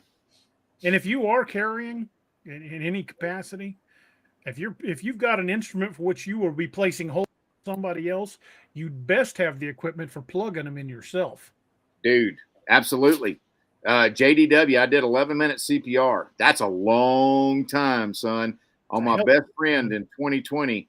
Cardiac arrest, fiery rescue, AED. That's an automatic external defibrillator that shocks the heart back into a normal rhythm. AED him back, and he is alive and only barely retarded today. Seriously. Well, hey, you know what? When your brain takes that kind of anoxic hit, man, that is fantastic, son. Congratulations, bravo Zulu to you. Miss Vicky, I've been a trauma nurse for 26 years. 20 some, yeah. And before that I was a flight medic. Chat, so, yeah. I'm sorry. Yeah. We get it. We got it, man. That's awesome. Just a guy says, DA, while important, the certification is rigged. This is rather recent. I had high school gym teachers who would just automatically pass students and give them a certification even if they did it wrong. That's ridiculous. That guy should lose his instructor certification because you're not doing them any favors. You're setting them up to die if they ever have to use that on somebody, on themselves or someone else. You're setting them up to fail and not save a life. Cajun Dog, can I throw a little science at you right now, man? And I'm not trying, and believe me, I'm not trying to be condescending when I say this. Tampons work for plugging holes. Okay. That means talking down, Robbie. Tampons. I'm explain it to you, not you explain it to me. Tampons do a very poor job at stopping deep bleeds. You may put something superficially in the hole, but what you're not getting to is the source of the bleed. And that's what hemostatic gauze does. The gauze is the carrier for the hemostatic that gets to the source of the bleed. A tampon was designed not for plugging holes. A tampon was designed to absorb blood, and a tampon is only going to absorb roughly about 30 milliliters of blood. That's 1 tablespoon of blood. Okay, so once that sucker gets saturated, you're back to the races again. So what you need to stop a bleed, to plug a hole, you need compression and you need coagulation. A tampon does neither of those. Otherwise, it would not be a very viable feminine hygiene product. So, I've heard this for many, many, many, many years. And believe me, when I was a medic, way back in the day, we carried tampons because we didn't know any better. But there's a lot of institutional inertia out there that got a lot of people killed, because if you're just sticking a tampon in there, you don't see any bleeding all of a sudden, you're like, oh, I fixed it. No, it's still bleeding down at the source. You've got to get to the source of the bleed. So I'm 100% opposed to tampons unless you have that appropriate feminine anatomy. A tampon is not a viable piece of first aid. It works good for first aid for nosebleeds and things like that, but for a big bleed like that, you've got to get to the source of the bleed, and you've got to have compression, and that compression allows the blood to slow, and the hemostatic allows that blood to coagulate. So that tampon does neither of those. So I'm just going to have to. It's just an absorbative. So I'm going to have to. I'm going to have to disagree with that. with all due respect, and I don't mean any disrespect when I say that. I try to educate people because there's a lot of bad data out there, and so I just use what is there. I mean, if that's all you got, dance with who brung you, brother. You know what I mean? Better nothing. If that's all you got, dance with who brung you. But you better get that. You're gonna have to push that sucker in, and then you gotta make sure you got more, because we gotta have the compression. Boys, I got to step across the hall for just a minute. My diuretic is kicking in. Have fun. Just Hope everything cover for me comes out for all just right. a couple minutes. Oh, I believe we'd be all right. Now, how about, what would I carry for a broken leg? SAM splints, anything lightweight, SAM splints, ace wraps. Also, Sam Squinch, not to be confused with Sam Squatch. Exactly, not Sam Squanch. Sam Squanch. So SAM splints, ace wraps, and also whatever's around you in your environment to exploit your environment. So that's things to think about. Yeah, Cajun dog. Hey, brother. No, I hear you, man. Because you know what? I was taught the same thing, and I used to teach that to people. You know, I used to teach when I was in the military, when I was in the Air Force. I used to teach people, tourniquet is a last resort. You know why? That's because that's what we were taught. Chris Burkhardt, hemostatic gauze. Is that the same thing as the burn powder? I forget its name. We carried in the early 2000s. You're talking quick clot, probably. The old stuff was made out of zeolite, and that did get really hot, like 218 degrees hot. The new quick clot has a different component. It's called kaolin. It's kaolinite. It's clay. It's a binding agent, and it's impregnated into the gauze, and it has absolutely no heat associated with it whatsoever. So you're totally good with that. Yeah, the quick clot stuff went out in like 2009, because the old zeolite based quick clot powder, the granular stuff. Yeah, and plus the granular hemostatics wash out of a wound too quick. Any truth to using super glue to close up a wound? Please advise. I mean, you can close it up. Done it. You can close it up. However, there's a caveat here. You better make damn sure you got any kind of foreign matter out of that wound, and you have irrigated the ever-loving poop out of it, because once you close that sucker up, what have you done? You have sealed whatever's inside there in there. Bingo, and it's warm, dark, and moist, which is a perfect environment to grow bacteria. So can you do it? Yeah. Should you do it? Probably not.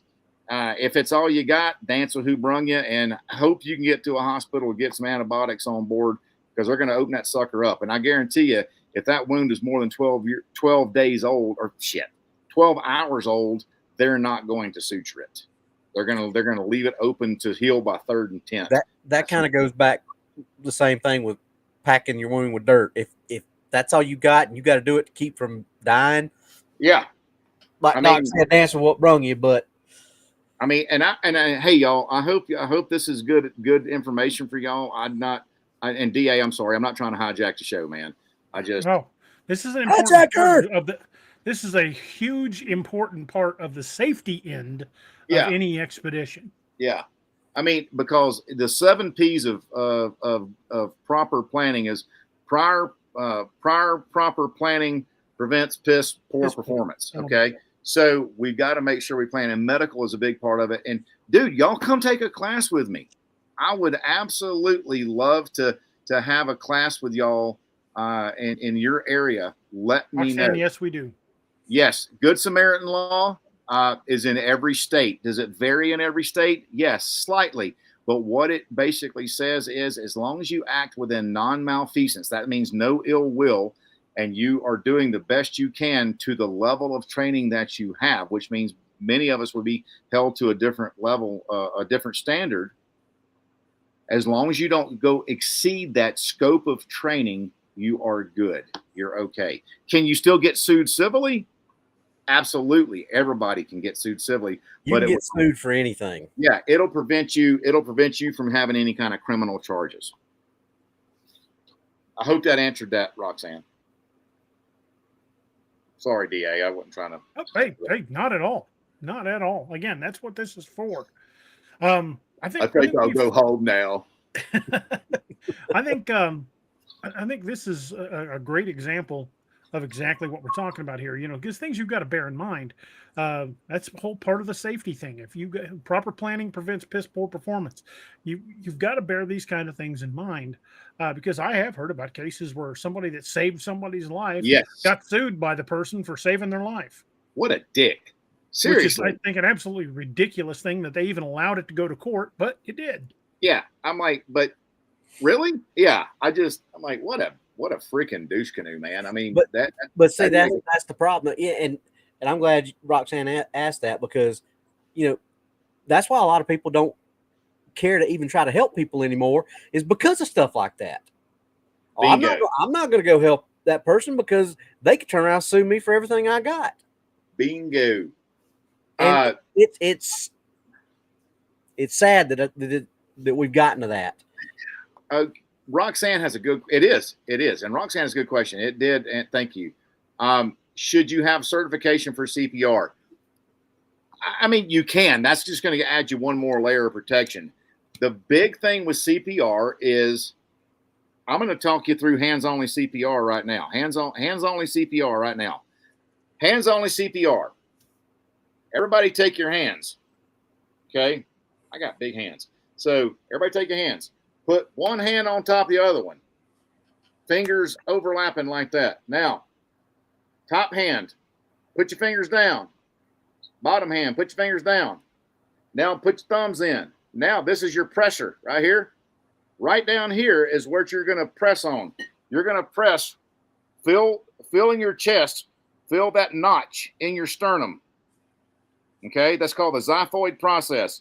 You're going to go an inch and a half above that. You're going to press on the sternal plate, and you're going to put the heel of your hand along with those fingers, and you're going to lock your arms out, and you're going to pivot at your hips, and you're going to piston up and down on that chest, compressing the adult chest 1.5 to 2 inches every compression. Don't press with your elbows.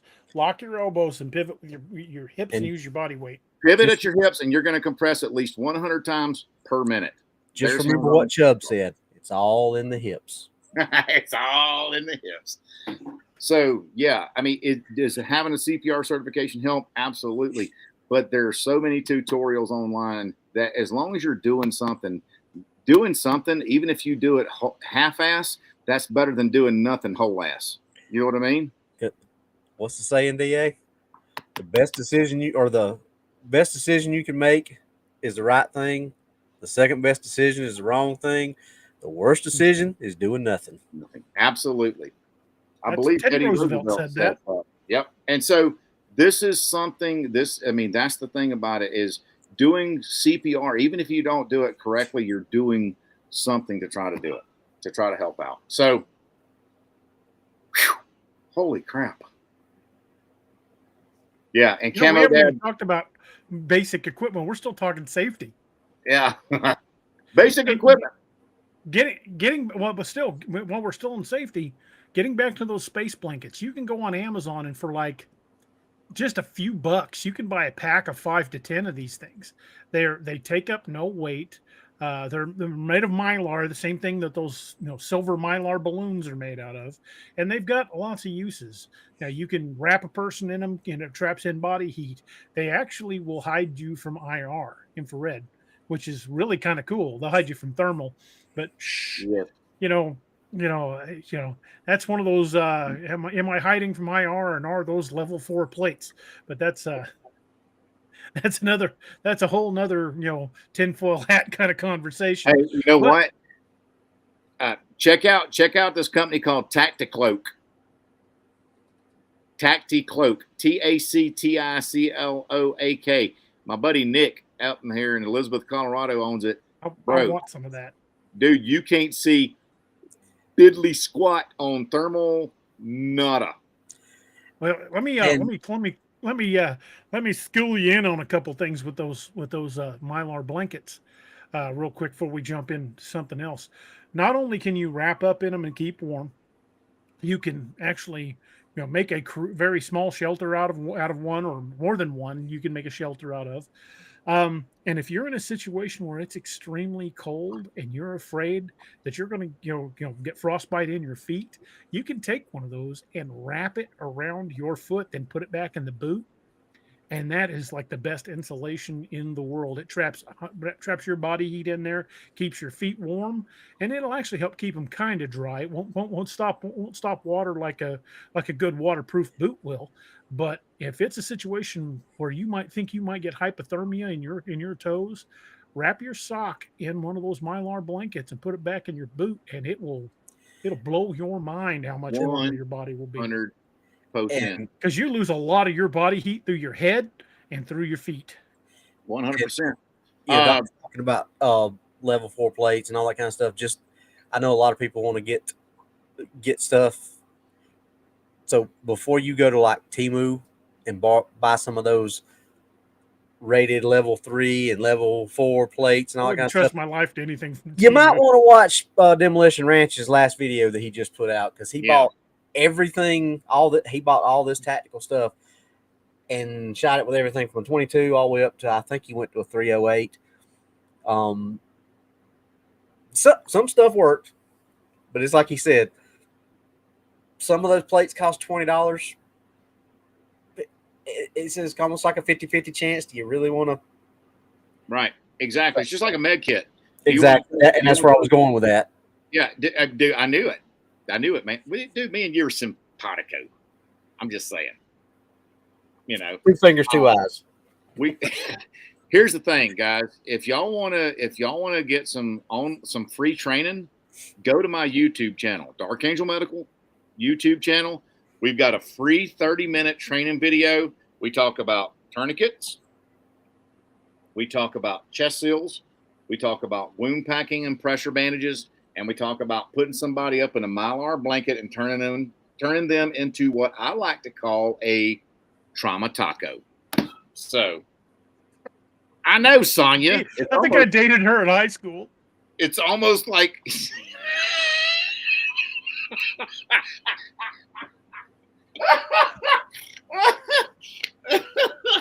Oh, Lord Jesus.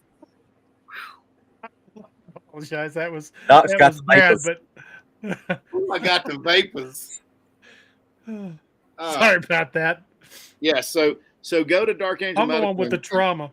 Dude, look at our 30-minute free training video, and we'll teach you how to tourniquet the limbs, pack the junctions, and seal the box.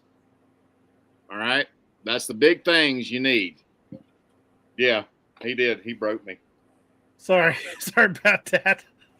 I think I broke him last time he was on. So, bro, you did. I get broke a couple times. I'm looking forward to that. That's going to be fun. Dr. 45 says if you're involved in a shooting match where you need body armor, you are getting hit. That's what they taught us in knife fighting class. Oh, you gonna get cut if you're getting involved in a knife fight, you are getting cut. You gonna make no bones about it. You're not walking away unscathed. It ain't like the movies. You know, one of the scariest times that I had in law enforcement was not any time that I was out on the road, which I've been in some scary things, but the scariest thing is because I had time to think about the reality of what they were saying, was when I went down for my 2 weeks for my basic instructor course, or defensive tactics instructor course. We went through SKID, which is spontaneous knife defense. And part of that training was they split everybody up into twos, and they lined it one half on the wall in the gym, and the other half were in front of their partners. And the ones that are on the wall were in the red man suit, and the ones in front of them, when it started, the instructor said, okay. And we'd already went through, our couple hours or a day, however long it was, for our little knife blocks, and doing just a small, oh, it's all good. We're good. Yeah, we got this. We're good. We're good. So the main instructor's like, all right, start off at 10%. So they start off and they're going in the lines they're supposed to, the 1, 2, 3, 4, 5, all those. Every knife attack's got a line number. Most of y'all probably won't know. Some of y'all will know. Anyway, then they'll blow a whistle and say, move down the line. So everybody that's on the wall stays still. Everybody in front moves. And when they move up in percentage. So up to a point, you get to 100%. And that's all done to get you in the mindset of how freaking hard it is when somebody's standing this far away from you to block a knife. Because the biggest thing you got to understand in a knife fight is not if you're going to get cut. It's when, how many times, and how bad. Long, deep, and continuous. Exactly. And the old Tooler drill, the old 21-foot rule. No, they've changed that. Bull crap. Reactionary gap. Yeah, the reactionary gap's actually like 35 to 40 feet now. It's over 30 feet, 100%. I have tested that out in force-on-force training up at SIG. Because when I went through my instructor course, it was still the old 20 feet thing.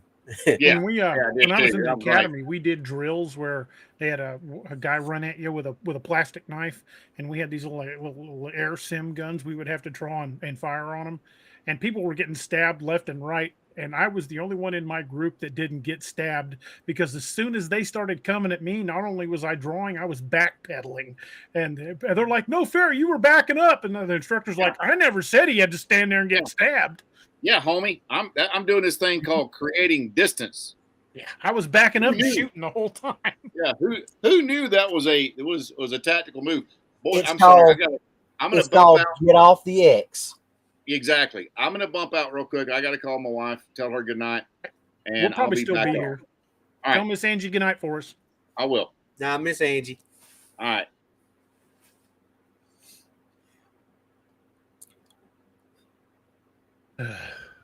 Okay. Now we'll talk about regular gear, because me and you can't talk about the medical stuff that much. Yeah, definitely. I think an underutilized piece of equipment that some people don't think about is a good walking stick. Yeah. Well, and we've got a really nice one over in the corner that I got from Gary Spikes, but I've got a couple of walking poles. I used to think those were. I used to watch guys, doing the hiking with the look like ski poles. I used to think those were incredibly douchey until I started using them. I've got a bad back. Oh my God, those things make a huge difference if you're going anywhere, with any kind of broken terrain. Yeah, so don't be afraid to use them. Well, and here's the thing: it's not about how cool you look; it's about how functional things are. Exactly. And it's about how, because I was the same way. I ain't gonna go out and look stupid with something like that. But if it's going to help me not, number one, not use as much energy as I would use if I didn't have it, if it's going to help me be safe, it's going to help me come back in the same condition that I left in, then, it's a no-brainer. It should be a no-brainer anyway. But and what can common sense and instinct? Oh yeah, he's back to common sense and instinct will tell you to move in a fight. Yeah, but see, that's the thing. A lot of people are like, well, he didn't tell me to move, so I've got to stay right here. Yeah, but he also, like DA said, he didn't tell you didn't have, or you had to stay still either. People don't think outside the box. They don't think for themselves. If they're not told exactly what to do, a lot of times they won't do it, and that. People freeze up, and that's what gets people hurt a lot of times. Seen brand new officers get into their first really violent encounter and freeze because they really weren't mentally prepared. The school, the academy, did not mentally prepare them for the actual violence of the situation.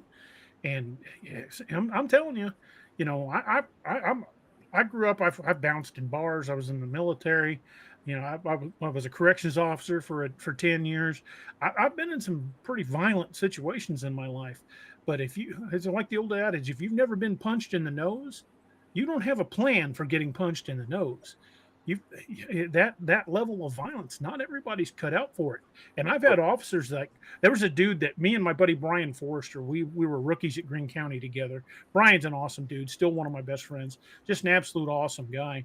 But Brian and I were working Alpha Pod one night. We were both slick sleeves. We hadn't been with Greene County more than a year or so. And they gave us a brand new CO. He'd just been hired. He'd gone through all the little classes they put him through. And this was going to be his first night on shift.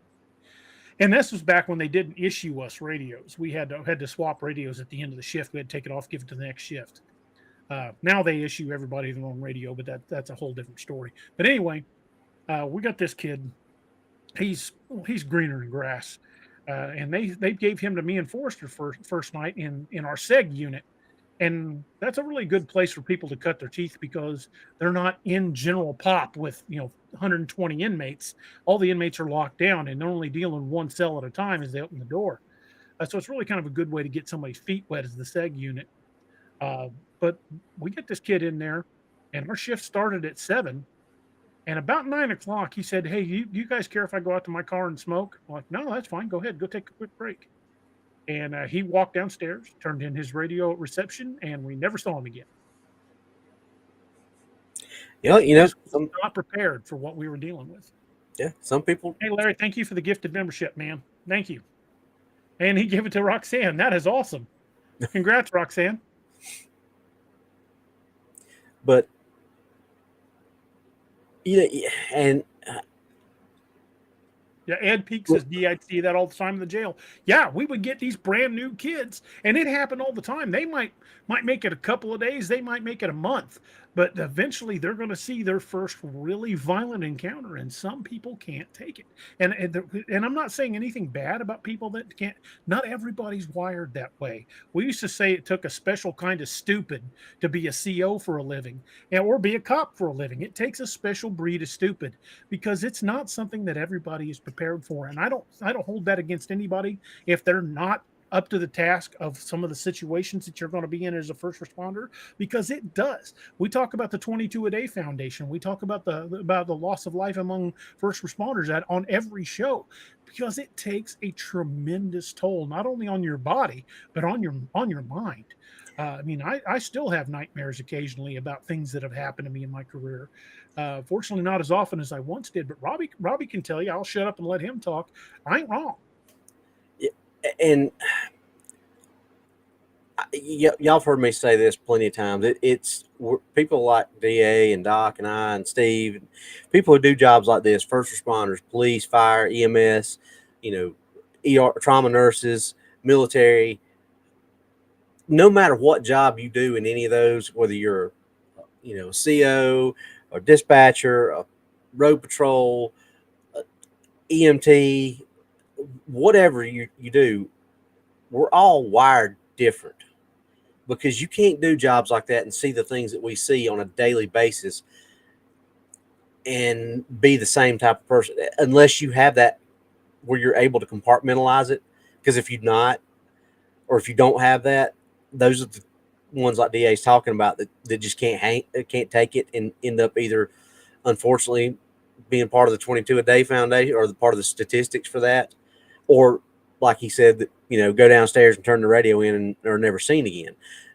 But something that sometimes gets kind of left by the wayside when I was talking about that is families of those, because you got to be a certain kind to be the family of a first responder, to be the wife or a husband or even a child. I mean, I saw things, or I've heard my children say things that, they were like, sometimes when they were kids, they didn't understand why I wasn't there, why, I had to miss birthdays and Christmases and things like that, because,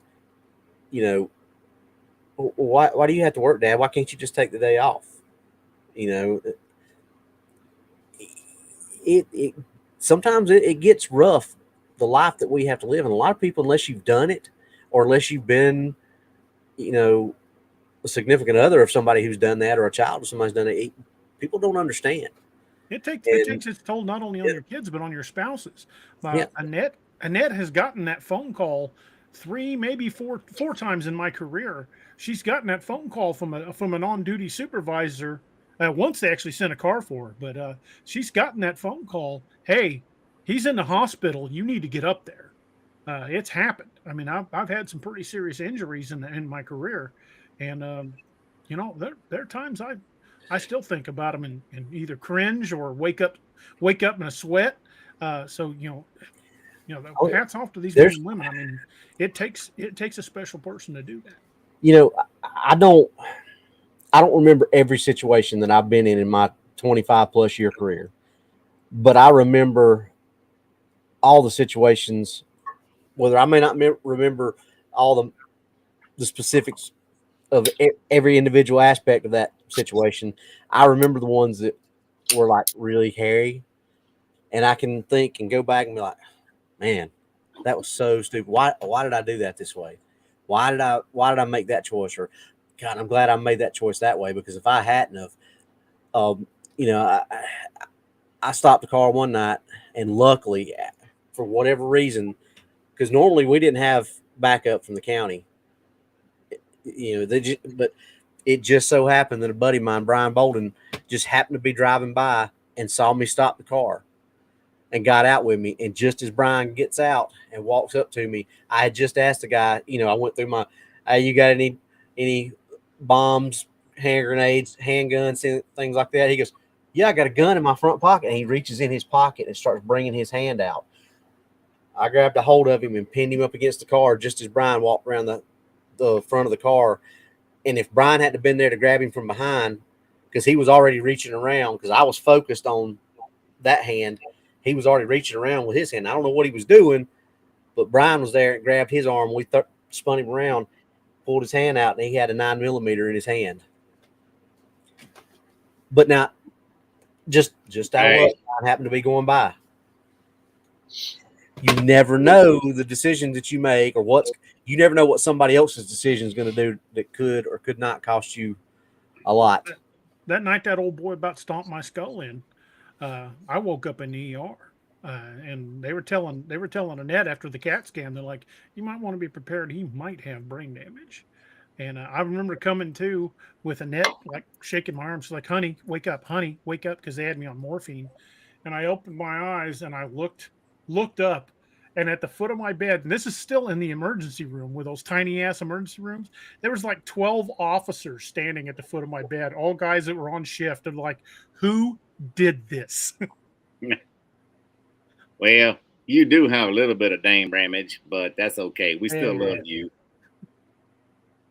You know, that wasn't long after that first book came out. I remember that. I remember that because you and I, my writing career was over. You and I actually talked about that online, DA. We were You were part of my therapy. Because Oh, I went 6 months. Every time I'd go to put my duty belt back on, my hands would start shaking. Thank you, brother. You know, whether you Don't realize make me it get or all not at the time, don't make me get all emotional like on a show, man. Damn. it was you and a buddy of mine named John Stalker. He's a retired cop who's a counselor now. He doesn't live here anymore. He moved up near Jefferson City. But if you're listening, John, I love you, brother. I would go to have coffee with John and tell him, and we'd talk about it. You're going to make me cry, man. Shit. Stop. I mean, a lot of those late night phone calls from like 2012 to 2013 was me getting past that. Because I would sit down at the keyboard and my hands would just shake. I couldn't concentrate. I'd get bad headaches when I'd try to concentrate. I had lingering effects. I think, to be honest, I think I've got multiple concussion syndrome. I really think I do. Oh, I know, I do too. I've had so many freaking concussions in my life. I've had 5 that I can remember, and you know, each successive concussion builds on the other one, so it's exponentially worse every time you have one. And my first concussion, I was 15 years old, riding around with a couple of my cousins, and my cousin Dennis was not paying attention, and he was leaning out the window waving at a buddy of his, and there was a car stopped in front of us, and he hit that car at 40 miles an hour, never even touched his brakes, and I wasn't seat belted in. I shattered the windshield with my forehead of a 76 Ford pickup. That'll do it. Yeah, Okay, so Dim Bones is in chat right now. He's listening to us. So I've still got a knot on my forehead right here. All right. So I am a knothead. I was 5 years old and I had my Batman cape on, and I was hauling ass down a hallway at the parsonage where my dad was a preacher to church. And the bathroom door opened out into the hallway.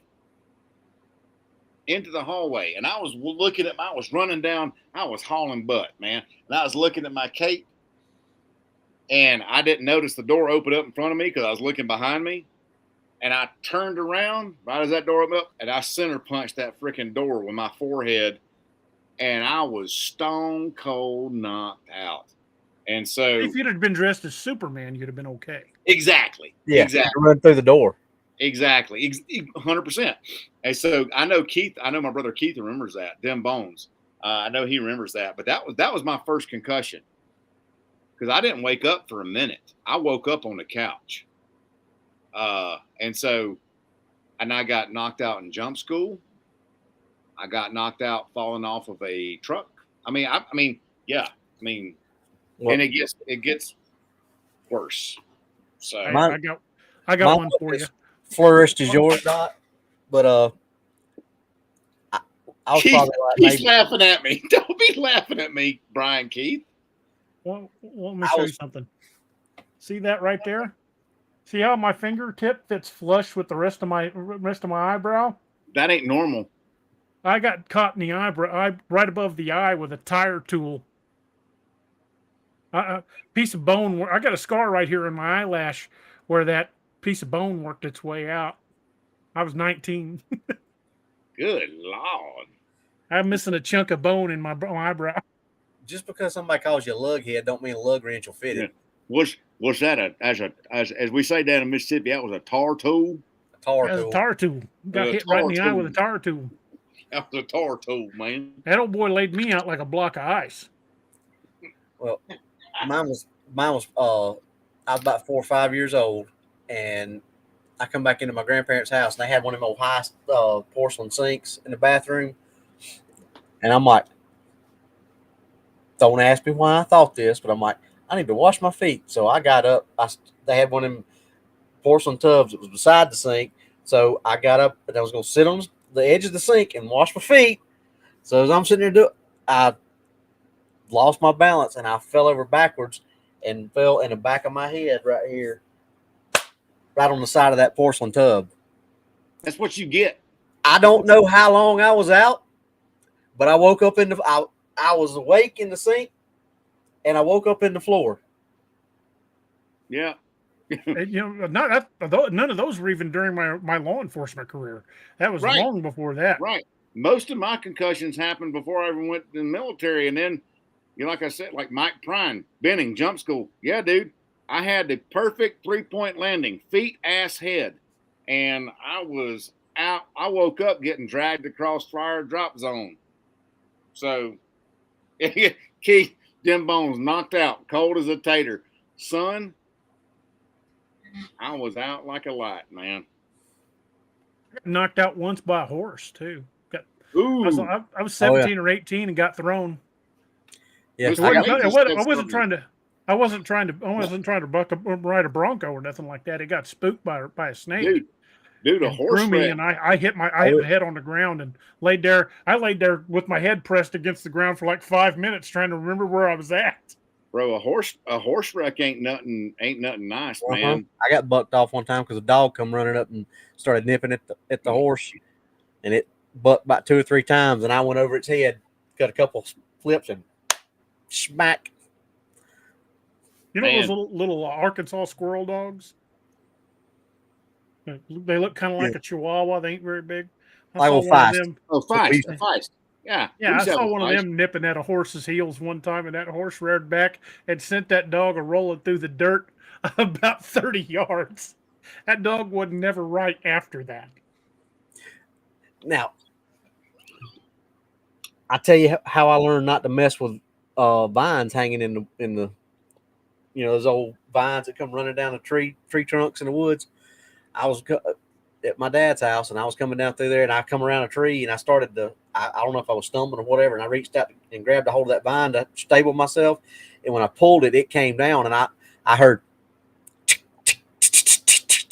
I looked up. By the time I looked up, this big stick it smacked me right across my face, cut my eyebrow. I was flat out on the ground like this, and I woke up and I was like.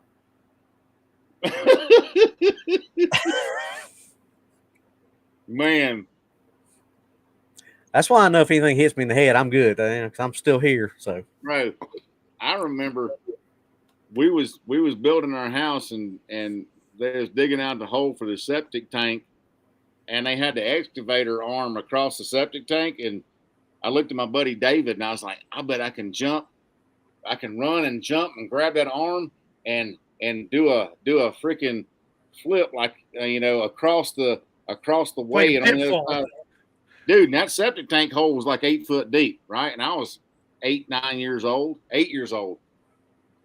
I didn't take into account that this excavator arm had a hydraulic line running across the top of it, which may have leaked hydraulic fluid, which is extremely slippery. So as soon as my fingers made purchase on top of said purchase was gone. said excavator arm, said purchase was no longer existent. It was a thing of the past and merely an implement in my mind. Centrifugal force took over. Dude, I went up in the air and Did you freeze and hold up a mother sign like a Looney Tunes? Bro, it was like one of them Looney Tunes. It was like I hovered there for a second and I was like, bye-bye, and hit the ground. And I woke up. It knocked the wind out of me. Yeah. Feeling. I hate that. Dude, and my buddy looking, you still alive? Looking down at me. I was like, dear God. And I was like, the first thing, all right, Southern boys, and any boy that's done this, what's the first thing you say? Don't tell mom. Don't tell mom. Don't tell mom. Don't tell mom, man. Don't tell mom.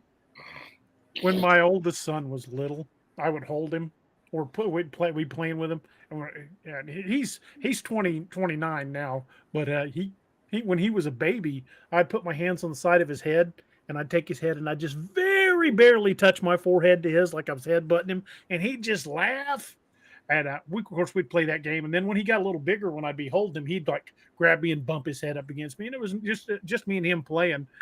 And my mother-in-law picked him up one day, and she was talking to my wife, and then she turned her head, and he reared back and headbutted her right in the nose.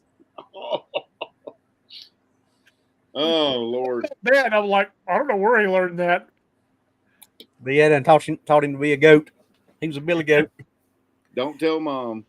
Hey, for Hey. y'all who are hanging in with us tonight, we appreciate y'all. We appreciate y'all so much for hanging here with us. And we did stay on topic for a little bit. We did deviate a little bit, but it's been a fun deviation nonetheless. We deviated like my septum.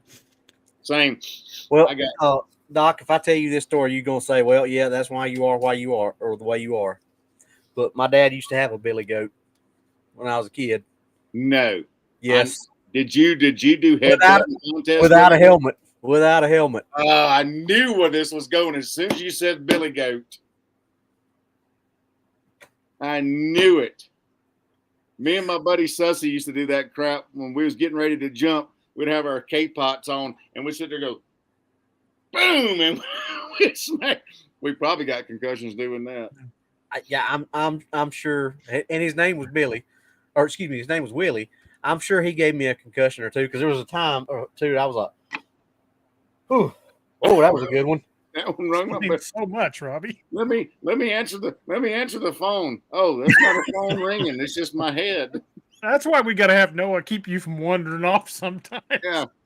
Where's Robbie? I don't know. He's probably over there wandering around pooping in his pants or something. I don't know. He's headbutting a tree over there for some reason.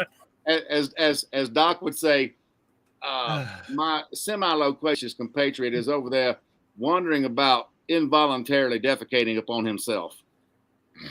It happens. Hard head. What can I say? It happens. Hey, at least you got a hard head, brother. Well, we're idiots, but we're in good company. We are definitely in good company, man. Oh. This is the Three Stooges right here. I ain't gonna lie. That's what. Let me show y'all something. Hold up. So I gave this to my dad many years ago. Many years ago, this sat on the desk in his study at the house for years and years. This is me and my two brothers.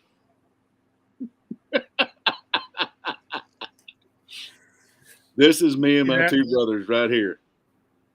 So this has a special place of honor in my cave. Well, which one are you? I don't know. I'm probably the one down here. You definitely ain't this one. No. Yeah. No, because my brothers held so much crap over my head with threats of violence that I kept my mouth shut for many years on things. Oh my goodness. That was so funny. Woo. Robert D, have you hit a parked car before? They don't move. That's like a physics lesson right there, ain't it, Robert D? I've hit worse than that. I backed out. I was working at Bilo back when, that tells you how long ago it was, because I don't even think that's a thing in the United States no more. But Bilos.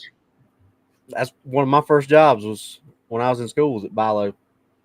And No, go ahead, Roddy. Sorry. I worked at the Bilo in the town that I actually work as a police officer in now. But they got them big concrete base light poles, and it was cold. It was my car was still froze up. I had a little spot in the back window that I had scraped off. So I go and I look over my right shoulder to back out. I should have looked over my left shoulder. Bam! Right into that concrete base of that pole, and I went straight forward. And my head, you probably noticed it. There's a little scar like right in there. My head hit the A post, because after I hit and stopped, I'm like, why does my arm feel so warm? We had those white shirts that we wore at Bilo's, white shirt with a Bilo emblem on it. So why is my arm so warm? And I looked down, and my white sleeve was dark brown, and I'm like, what in the world? And then I looked over here, and as I looked over here, I saw the white shirt turn brown, and I'm like, what in the world's going on with my shirt? Why is it changing colors? And everywhere I turned my head, my shirt changed colors. And I still hadn't figured out why my shirt was changing colors. Then all of a sudden, I'm like, what do I feel on my face? And I went like that, and there was blood all over my hand. I was busted. I mean, I looked like a head wound. Dusty Roads. Yes. At Starcade. I mean, I was gushing. Here's the thing, folks. We are not only educational, we are also entertaining at the same time. So we can serve as a bad example. Yeah. Oh yeah, I can definitely do that. That's why I'm wearing don't do that. That's why I'm wearing a helmet next week. Well, this is sort of on topic. Other than a med kit, what's the number one most important piece of gear in your bag, do you think? Other than the med kit. Oh. Because everyone's first most important piece in their kit should be a med kit. Is this a trick question? No, just which one is most important? Because it's different with everybody. What do you think is the most important piece in your kit? Cajun Dog Jack Daniels. That is also important. That would be this little devil right here. that is correct. I've already got that one. I've already got that one over in my. Ready for my foray into the unknown. I don't know, man. I would say a boomstick. Good one. I mean, Bobby. I mean, I would tend to agree with Doc too, but since Doc said the boomstick, I'll say the sharp stabby thing. Yes. Okay. All of these things are necessary for self-preservation, right? Mm-hmm. Absolutely. Because here's the thing, and I know this is probably what DA's getting at. If I've got this, or if Doc's got his boomstick, or DA's got one or the other, I can do just about any of the things that I need to do. I can kill with this. Doc, for food rather, is what I'm talking about. Doc can hunt with a gun. You got to have some kind of tool to survive with. I mean, you don't have to, but it helps. Put it that way. This is pretty good. This will give somebody a spicy face. So, yeah, Fox is pretty bad stuff. Yeah, this is going to be coming with me, boys. I ain't gonna lie. I got a bad history with that shit. Don't put it anywhere near me. It's not breast spray, DA. It's not Banaka. Okay. My freaking partner sprayed me while we were fighting a guy. I've been sprayed numerous times fighting, but the old red can of I can't remember what it was. I can't remember the company that made it, but it was old red can. Saber. Saber, the old red Saber. We used to spray that in chili. Yeah, Yeah, we Cajun. had Freeze Plus P and Fox. That Like Freeze Doc Plus said. P is horrible, but that Fox, man, That's what I got. The Freeze Plus P is what I got sprayed with that night. That Freeze Plus P is nasty, but Mhm. that Fox is the worst. If I had to pick a most important item for my pack, it's gonna be tough between a life straw and a knife. With the knife, I can build all kinds of shelters. I can hunt. I can, hey, it's an overall utility tool. But if you ain't got water, you ain't got nothing. Yeah, and that's something, and I will say that Da, that's a common theme with you, is hydration. And my buddy Caleb at Lone Star Medics would appreciate that, because he's always like, drink water, drink water, drink water. Because as medics, we always say that, because I'm going to be on y'all about drinking water. Make sure you are Speaking of drinking water, 100% hydrated. I'm gonna say something here, and I want y'all to pay attention. This is from personal experience. My doctor's been telling me I needed to drink more water and less like sweet drinks and stuff. And I've cut soda out of my diet. I almost drink zero soda. Once in a blue moon, I'll get a real bad hankering for a soda. But for the most part, it's like sweet tea or coffee or water that I drink. Um, I did not like Springfield tap water. I grew up on well water. I didn't like Springfield tap water because it tasted funny. But I bought one of those Brita filters that screws on your faucet, and that has made all the difference in the world. I drink water like it's going out of style now. I keep a water jug right next to my bed. I keep a water jug. Well, it's right here. I keep this big rascal right here next to the desk, and this one, my Dark Angel Medical. It's actually a Black Rifle coffee, but it's got a Dark Angel Medical on it. This is liter number 6 today. Liter number 6. I'm all about hydration. I can tell you my level of hydration by the color of my pee. That's how into hydration I am. The lighter color it is, the better off you are. If it's dark brown, you in trouble. But here's the kicker, and this is why I brought this up. They are now saying, and this is something I've been harping about for years, that all the fluoride they've been putting in our water for years is now considered a carcinogen. Not only is it a carcinogen, it causes neurological deficits. And since they've been putting water in our, and I'm not going to, sound like the crazy anti-vaxxer crowd or blue, but then again, don't get me started on that either. But this is a whole different thing. You ever notice since they started fluoridating our water, a lot of diseases we didn't have 50 years ago are way on the rise now? I think there's a correlation there. Whether they intended to do it or not, it's a whole other story. But it is a causality of them putting fluoride in the water that a lot of things have happened. Those Brita filters will bring out most of the chlorine. It has no fluoridated, no chlorinated, fluoridated, whatever. Because the Springfield water tastes a lot like chlorine. That's why I hated it. But it filters all that out. It filters out a ton of shit out of your fresh water. And I will never ever again not have one of those. Even if I go back to water, I'm still going to have one of those on there because there's impurities in well water that it will filter out. Yeah, I've got a well. My well goes down to 992 feet, and we even give filtered water to the dog now.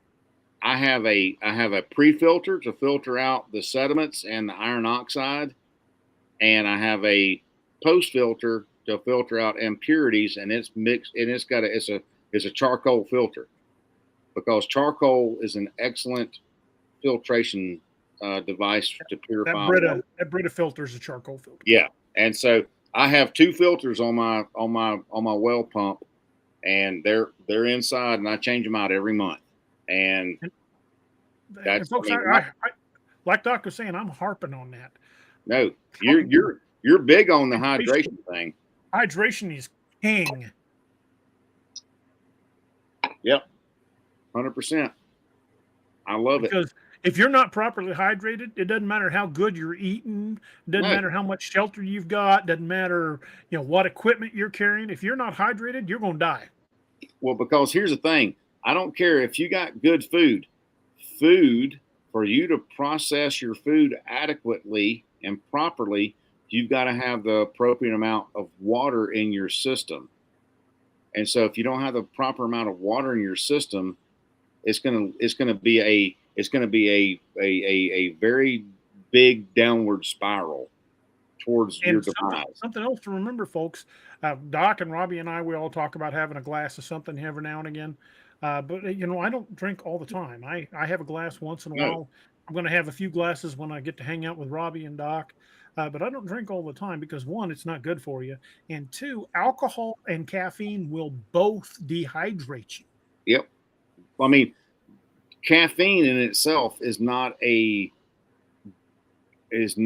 substance that it's a bladder irritant, I should say. And what it does, it makes you pee more, right? And so if you're peeing all the time, what happens? You end up getting dehydrated a lot quicker. And something to think about. Even in a normal day, we lose up to 1.5 liters of water a day just through normal respiration, right?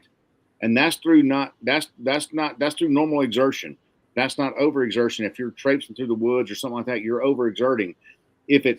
So now you're deep in a hurt locker. Number two, if it's cold makes it decreases your thirst drive, for lack of a better word, and it makes you not want to drink more. So in a cold environment, you're not wanting to drink water, right? Because that makes you get colder.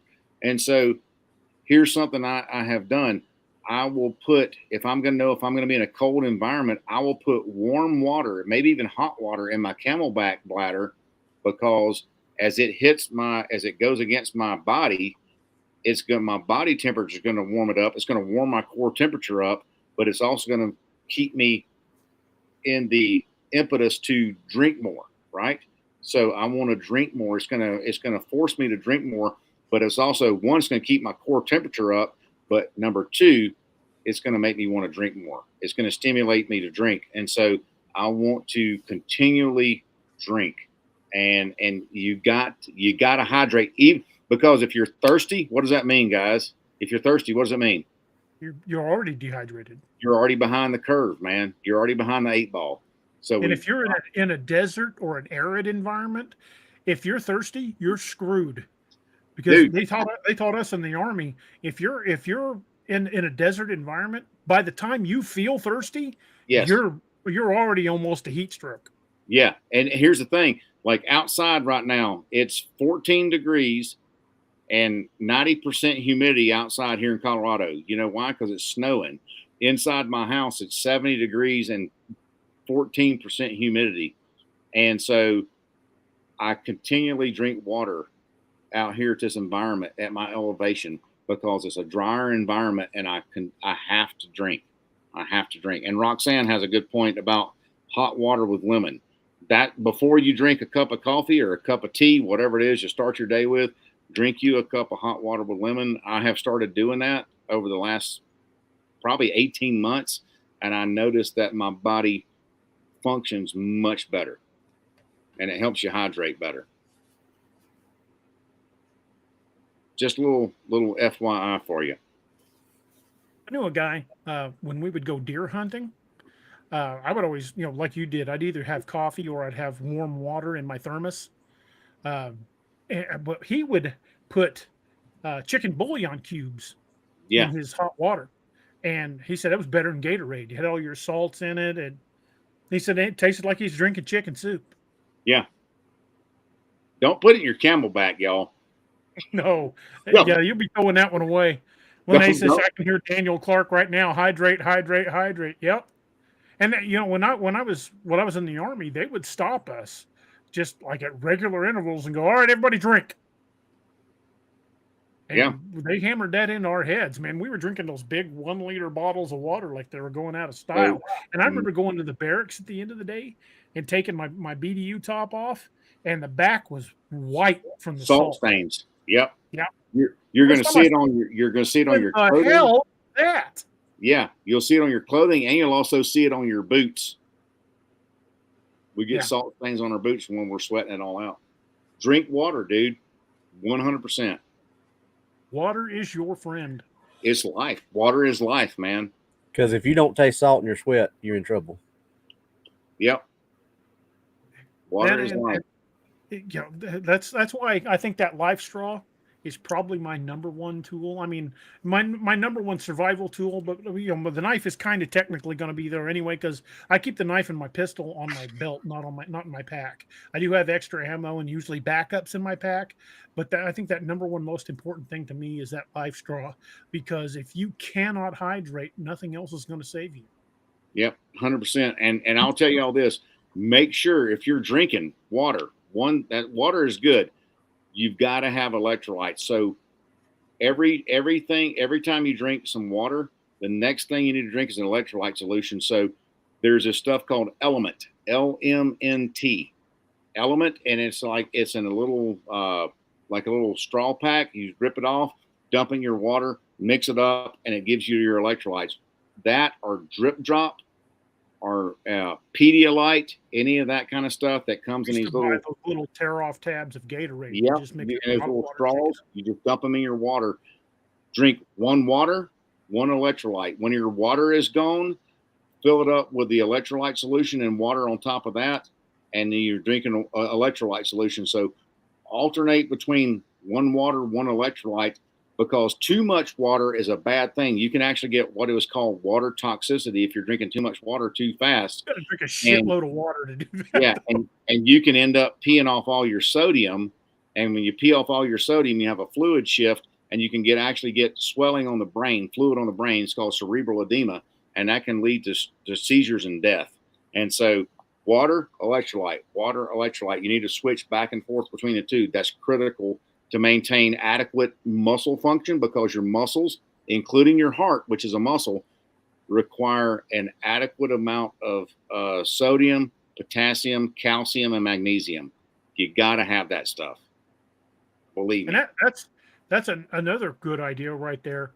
If you think you're going to be stuck out in the woods, or if you're planning on being out there for a while, throw a good multivitamin in your bag, because every one of those have minerals in them. Throw a bottle of multivitamins in your bag, because if you're not getting enough in your diet of certain minerals, that helps. I take a Men's Health multivitamin every day. Yep. Good info. This is all good info, folks. I know we're 20 minutes past our typical end time, but I think this information we're putting out is critical information for folks to have, for sure. Yeah, we all know the importance of having something to defend yourself with. And in some states, you can't carry a firearm or you can't carry a knife. It all depends on your local and state laws. But fortunately, I'm in a state where I don't have to worry about that over much. But tools of the trade or self-defense items are awesome. And yes, you definitely need something to defend yourself, but you've got to look at physical health as well as, immediate survival needs. Because, like we're saying, if you get out there somewhere in the middle of nowhere and you get lost, or you roll an ankle or break a leg and you can't hike out, it might be a few days before search and rescue finds you. So you've got to be prepared. Anytime you go out on, even like when Robbie and I have gone out, Robbie and Doc and I have gone out. Anytime we go out, even when we went into Combs Ferry, we were only planning on being on Combs Ferry a few hours, but we had the gear. We could have stayed days if we needed to. Wasn't looking forward to it, considering how many but mosquitoes and ticks were out, because it was the middle of summer, but we were ready to. We had water purification. We had med kits. We had power bars we could eat. You've got to have a plan, because failure to plan is planning to fail. Basic survival, plan for your environment. Because like I said, a pack I would carry out in the desert is going to be very different than a pack I would carry into the Ozarks woods, or the pack I would carry up into Alaska, because they got issues. If you're going into an Arctic climate, it's a different preparation than a woodland climate or a desert climate. Plan for your environment. Plan for it being there at least overnight, because you never know when a minor setback turns into a long delay.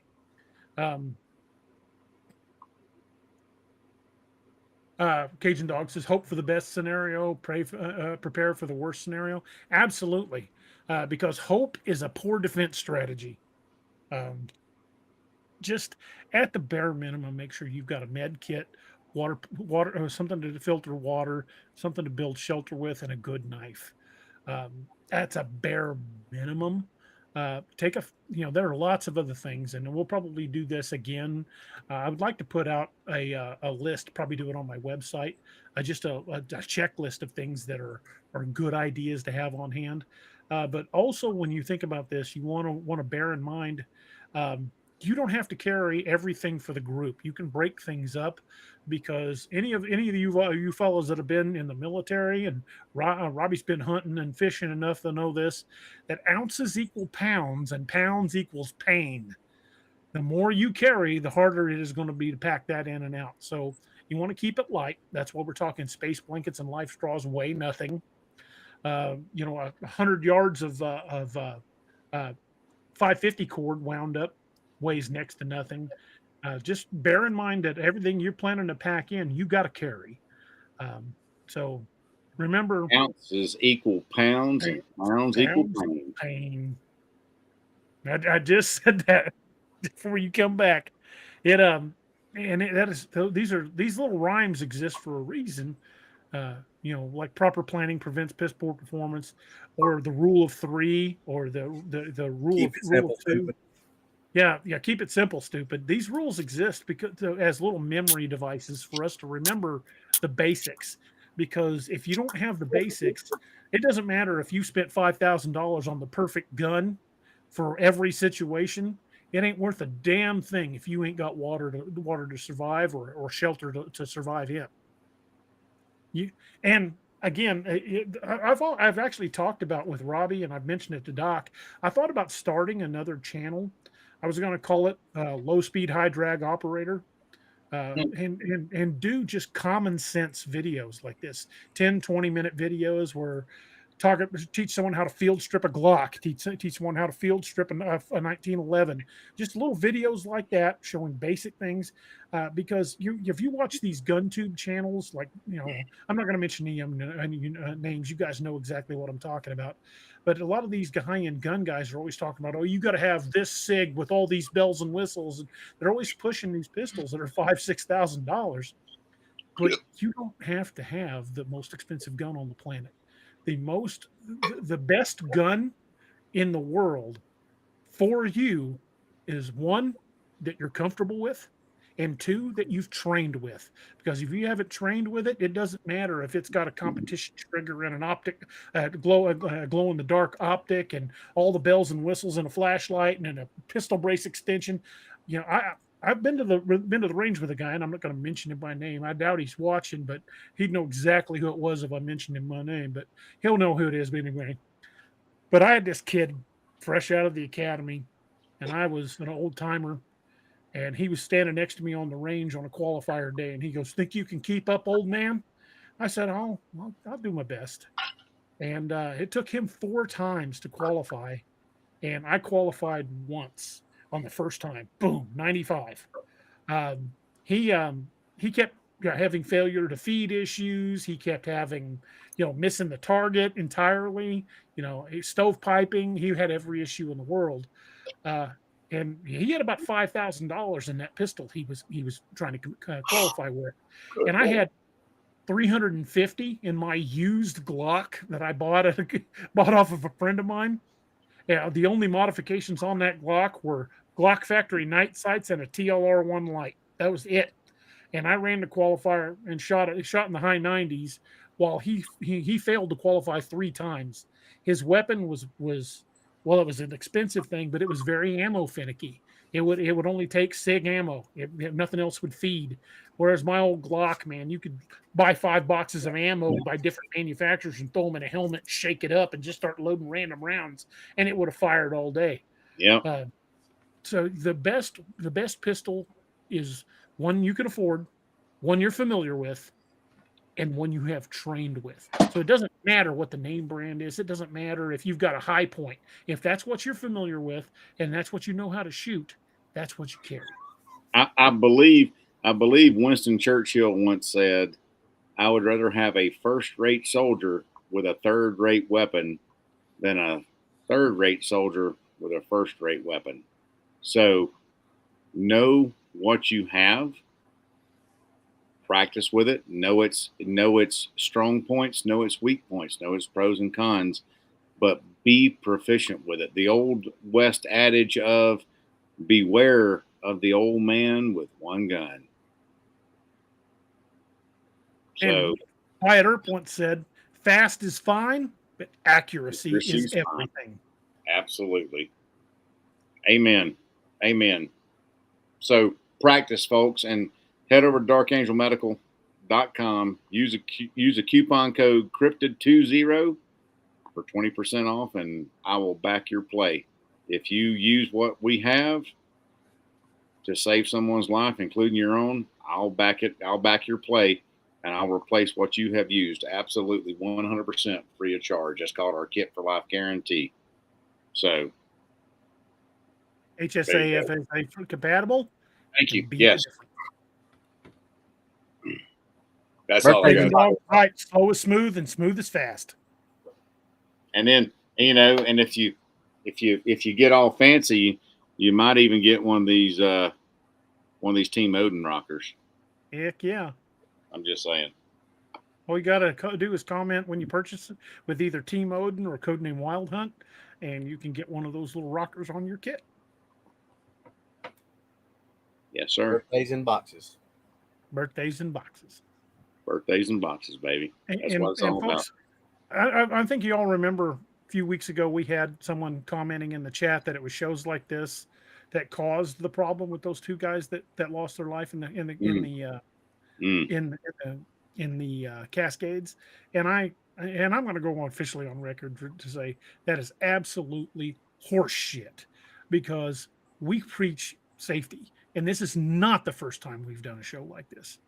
No, and we also preach not only safety, moreover we preach preparedness, and those gentlemen, God rest their souls. I feel for them and their families.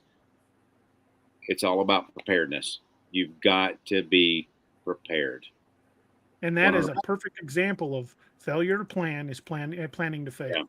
Yeah. They did not plan for that weather, and it turned on them, and it got them. And like next week, it could be rainy, it could be cold, and like I said, cold and wet will kill you. So what are we going to do to mitigate those potentials? Is we're going to make sure we are adequately prepared for those eventualities. So you've got to prepare adequately for your situation. And as much as I might like to joke that I don't have to outrun the bear, all I got to do is outrun one of these guys. That's funny and all, but they'll carry me out on a stretcher before I'll leave one of these guys behind. I got you. Yeah, it'll be a cold day in hell before I leave anybody behind. I got you. You know that. I might only be 5'6", but I cover every inch of ground I stand on. That Craig Johnson said almost that exact same thing about Walt Longmire. He covers the ground he stands on. My uncle said that many years ago in a bar. He was a little short fellow like me, and he said, I may only be 5'6", but I cover every inch of ground I stand on. And you gotta take care of the folks around you, to your left, to your right, in front of you, and behind you. Those are the folks that are important to you. Not you, but them, the ones that are around you. Because blood doesn't always mean family, and family ain't always blood. Amen to that. Thank y'all for hanging out with us tonight. We appreciate y'all. Definitely very much. And, to bear these thoughts in mind if you're going to be going out anywhere. And it doesn't matter if y'all are going out Bigfoot hunting or boogering, as Greg likes to call it, or if you're just going out to camp and fish or enjoy nature, just be prepared because you never know when the moment will strike. Uh, we have a spare tire in our car. That's to be because you never know when you're going to have a flat. If you always knew when you were going to have a flat, you wouldn't need to carry a spare tire. Amen. I keep a fire extinguisher next to my stove, and I keep one in the car. It's not because I don't believe in firefighters. It's because when seconds count, they're only minutes away. So Yeah. I might have it already out before they even get here. But that doesn't mean I ain't calling. Talking about the practice and things like that, and this is something I learned when I went to learn how to be an ALICE instructor. And ALICE is like what we teach in schools stands for alert, lockdown, inform, counter, and evade, or evacuate, however you want to look at it. But the guy who was our main instructor, he said, all y'all are school resource officers, police officers, school employees, district employees, things like that. He said, who can tell me the last time a kid was killed in a fire in a school?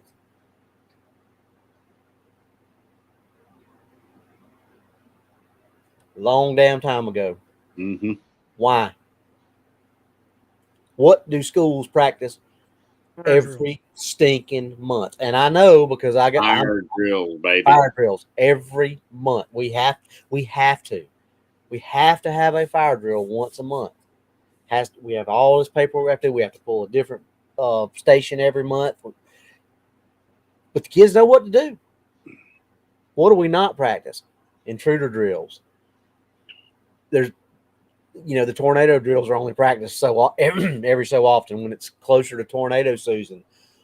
Earthquake drills are only practiced so often. But once a month, there's fire drills.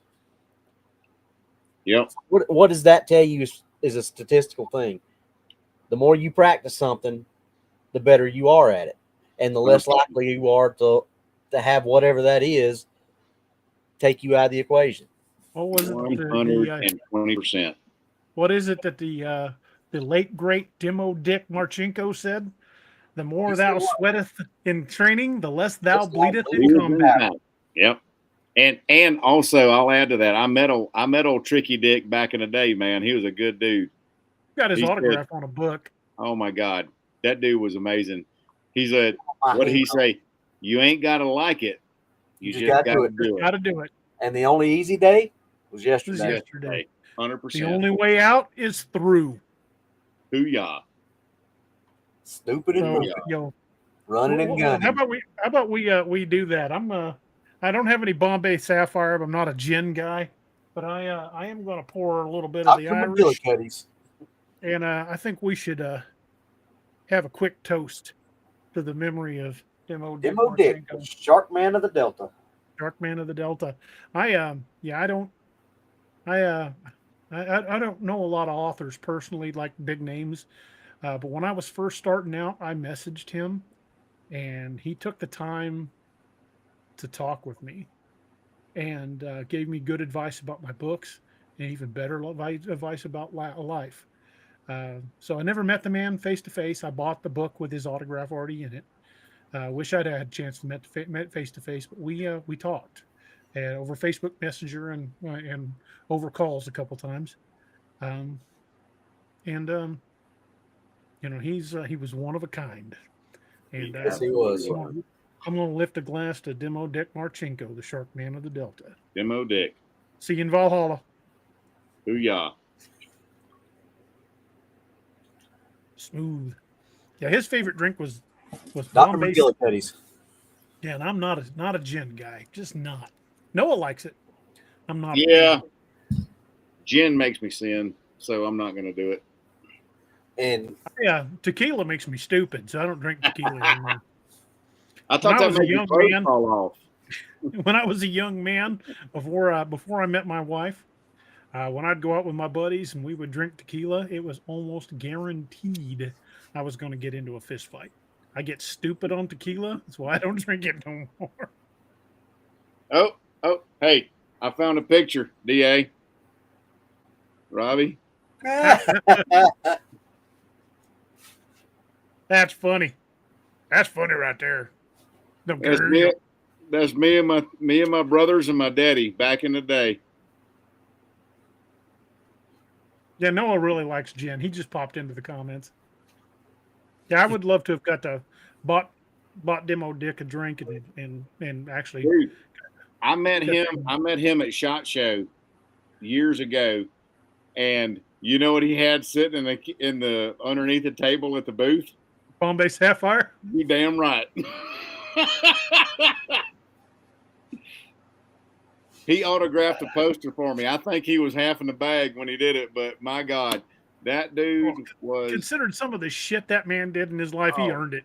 My God, that dude was. Did you read about him testing high altitude, low opening parachutes for the Navy? I did. They told Yeah, him to open he as pulled low at the as mast. possibly could, and he didn't pull it until he was below the masthead on an aircraft carrier. I They're did. Like, Jesus Christ! That dude, Yeah, I mean, he talked about that story in Rogue Warrior's first book. I can't he believe didn't have balls. He had basketball. I can't believe he could even walk around with balls that size. Honestly, Yeah. They had to carry him in a wheelbarrow in front of him. That dude, he was much of a man. That's for sure. Well, folks, we're going to start winding the thing down. I think it was it Little Patty or Roxanne that suggested we do a show on the kits to keep in your car. I think that's a good idea. We'll do us a kit show here coming up soon. Tomorrow night we will have our Campfire Tales. Well, we're going to finish up the last of the third installment of Dark Frontiers First Hunt. So we definitely have that tomorrow night. But we will not be having a show this Wednesday, Saturday, or Sunday. The following week, I'll be taking that week off. We're taking some personal time, and gonna get some things done, and we'll be back with y'all week from Wednesday. Yeah, I think so. I mean, I will be. Depends on my internet connection in Arizona, so we will see. If Doc can make it, he's got some awesome internet issues in Arizona. Amarillo by morning, boys. Yeah, dude, I'm gonna be having a lot of windshield time. That's for sure. Yep. I don't think he heard you or got that one. Amarillo by morning. Oh, I know that one. I have done Amarillo by morning many times. No, think. Cajun Dog, dude, I forgot to mail those out this week. Monday was a holiday, and I completely forgot it. I've got the books right here next to my desk. I will try to get those out on Monday. I should have got them out already. I apologize. I should have had those already mailed. But I'll get those out. I should get those out on Monday. Sorry about that. That was me just completely brain farting, forgetting to do it. We're at the part of the show I kind of want to take a moment to talk about the 22 a Day Foundation. We lose 22 veterans a day to suicide, and that is 22 too many. Check on your friends and family that are first responders, any of our men and women that have served in uniform in any capacity, veterans still on active duty, reserves, National Guard, doesn't matter. Any of the first responders from EMTs on up, even security. If you know people that have worked and put their ass on the line, worn a uniform to keep us safe and to keep us free, check on them. Let them know you're thinking about them, because these folks deal with stuff that most folks ain't meant to deal with. And it weighs on folks. It weighs on them heavy. And that is exactly why we lose 22 a day. So again, send out that text or make that 2 a.m. like I've done a few times to both of these guys. Hey, fucker, are you awake? And I send a text out like at late, 2:00 in the morning. It's because I need to talk to somebody, and I might use the pretense of saying, "Hey, I need your advice on something on the book," but then we end up talking for an hour or two on about just life. And I think we've all three done that to sent that "Hey, fucker, you awake" text. Yep. So, just bear that in mind. Reach out, and if you don't have anybody else, you got a family here. I'm pretty sure just about anybody in the chat would be there for one another. And if you ain't got anybody else, we got how to reach us. Our email's been popping up all night in the chat. I'd rather hear your story than read your epitaph. So if you ain't got nobody to reach out to one of us. Be happy to talk to you. Want to thank you all for all the kind wishes. I know I've been dealing with a lot of health issues this year. A lot of folks been praying for us, but let's all keep each other in our prayers. I know a lot of folks in the chat tonight have got some medical issues. Others got personal issues. Some of us got financial issues. Things are going to get better, folks. We're already starting to see it. Our economy's starting to come around a little bit, and I'm not going to get political. I'm not trying to do that. I'm just saying we're starting to see some signs of improvement, and God knows we all need it. Amen. So I'm not only are we raising the glass to the first responders and veterans that we've lost along the way. We're going to raise that glass to each other and to a much better year and a much better life for all of us. My sincerest wish for each and every one of you is that 2025 and beyond bring you all nothing but joy and happiness. And I'm not going to do the Irish toast tonight. I'm just going to do this straight from the hip, I guess. But I want to thank each and every one of you folks for taking this journey with us. Stories and writing is a journey, and we've taken that journey together. And I'm amazed at where this journey has taken me in the last 13 years, because I published my first book in 2012, and I have met family I didn't know I had. I've met new brothers. I've met amazing people, and I have enjoyed the company of some absolutely fantastic friends, sharing a glass, sharing a meal, sharing stories. I am amazed at where this journey has taken this hillbilly from the Ozarks over the last 13 years, and I am excited as hell to see where it takes us in the future, because we're going to go there together. Amen. Thank you guys so much. God bless each and every one of y'all. And I hope you guys have the best 2025 and beyond that you could possibly get. Love you all. Love you, brothers. And here's to y'all. So, Slán Ma. Good night, everyone. Slán. Gotcha. Thank you for joining us. Catch us again Wednesdays and Saturdays on DAX Machina. A special thanks to all our channel members and Patreon supporters. Please make sure to like, share, and subscribe.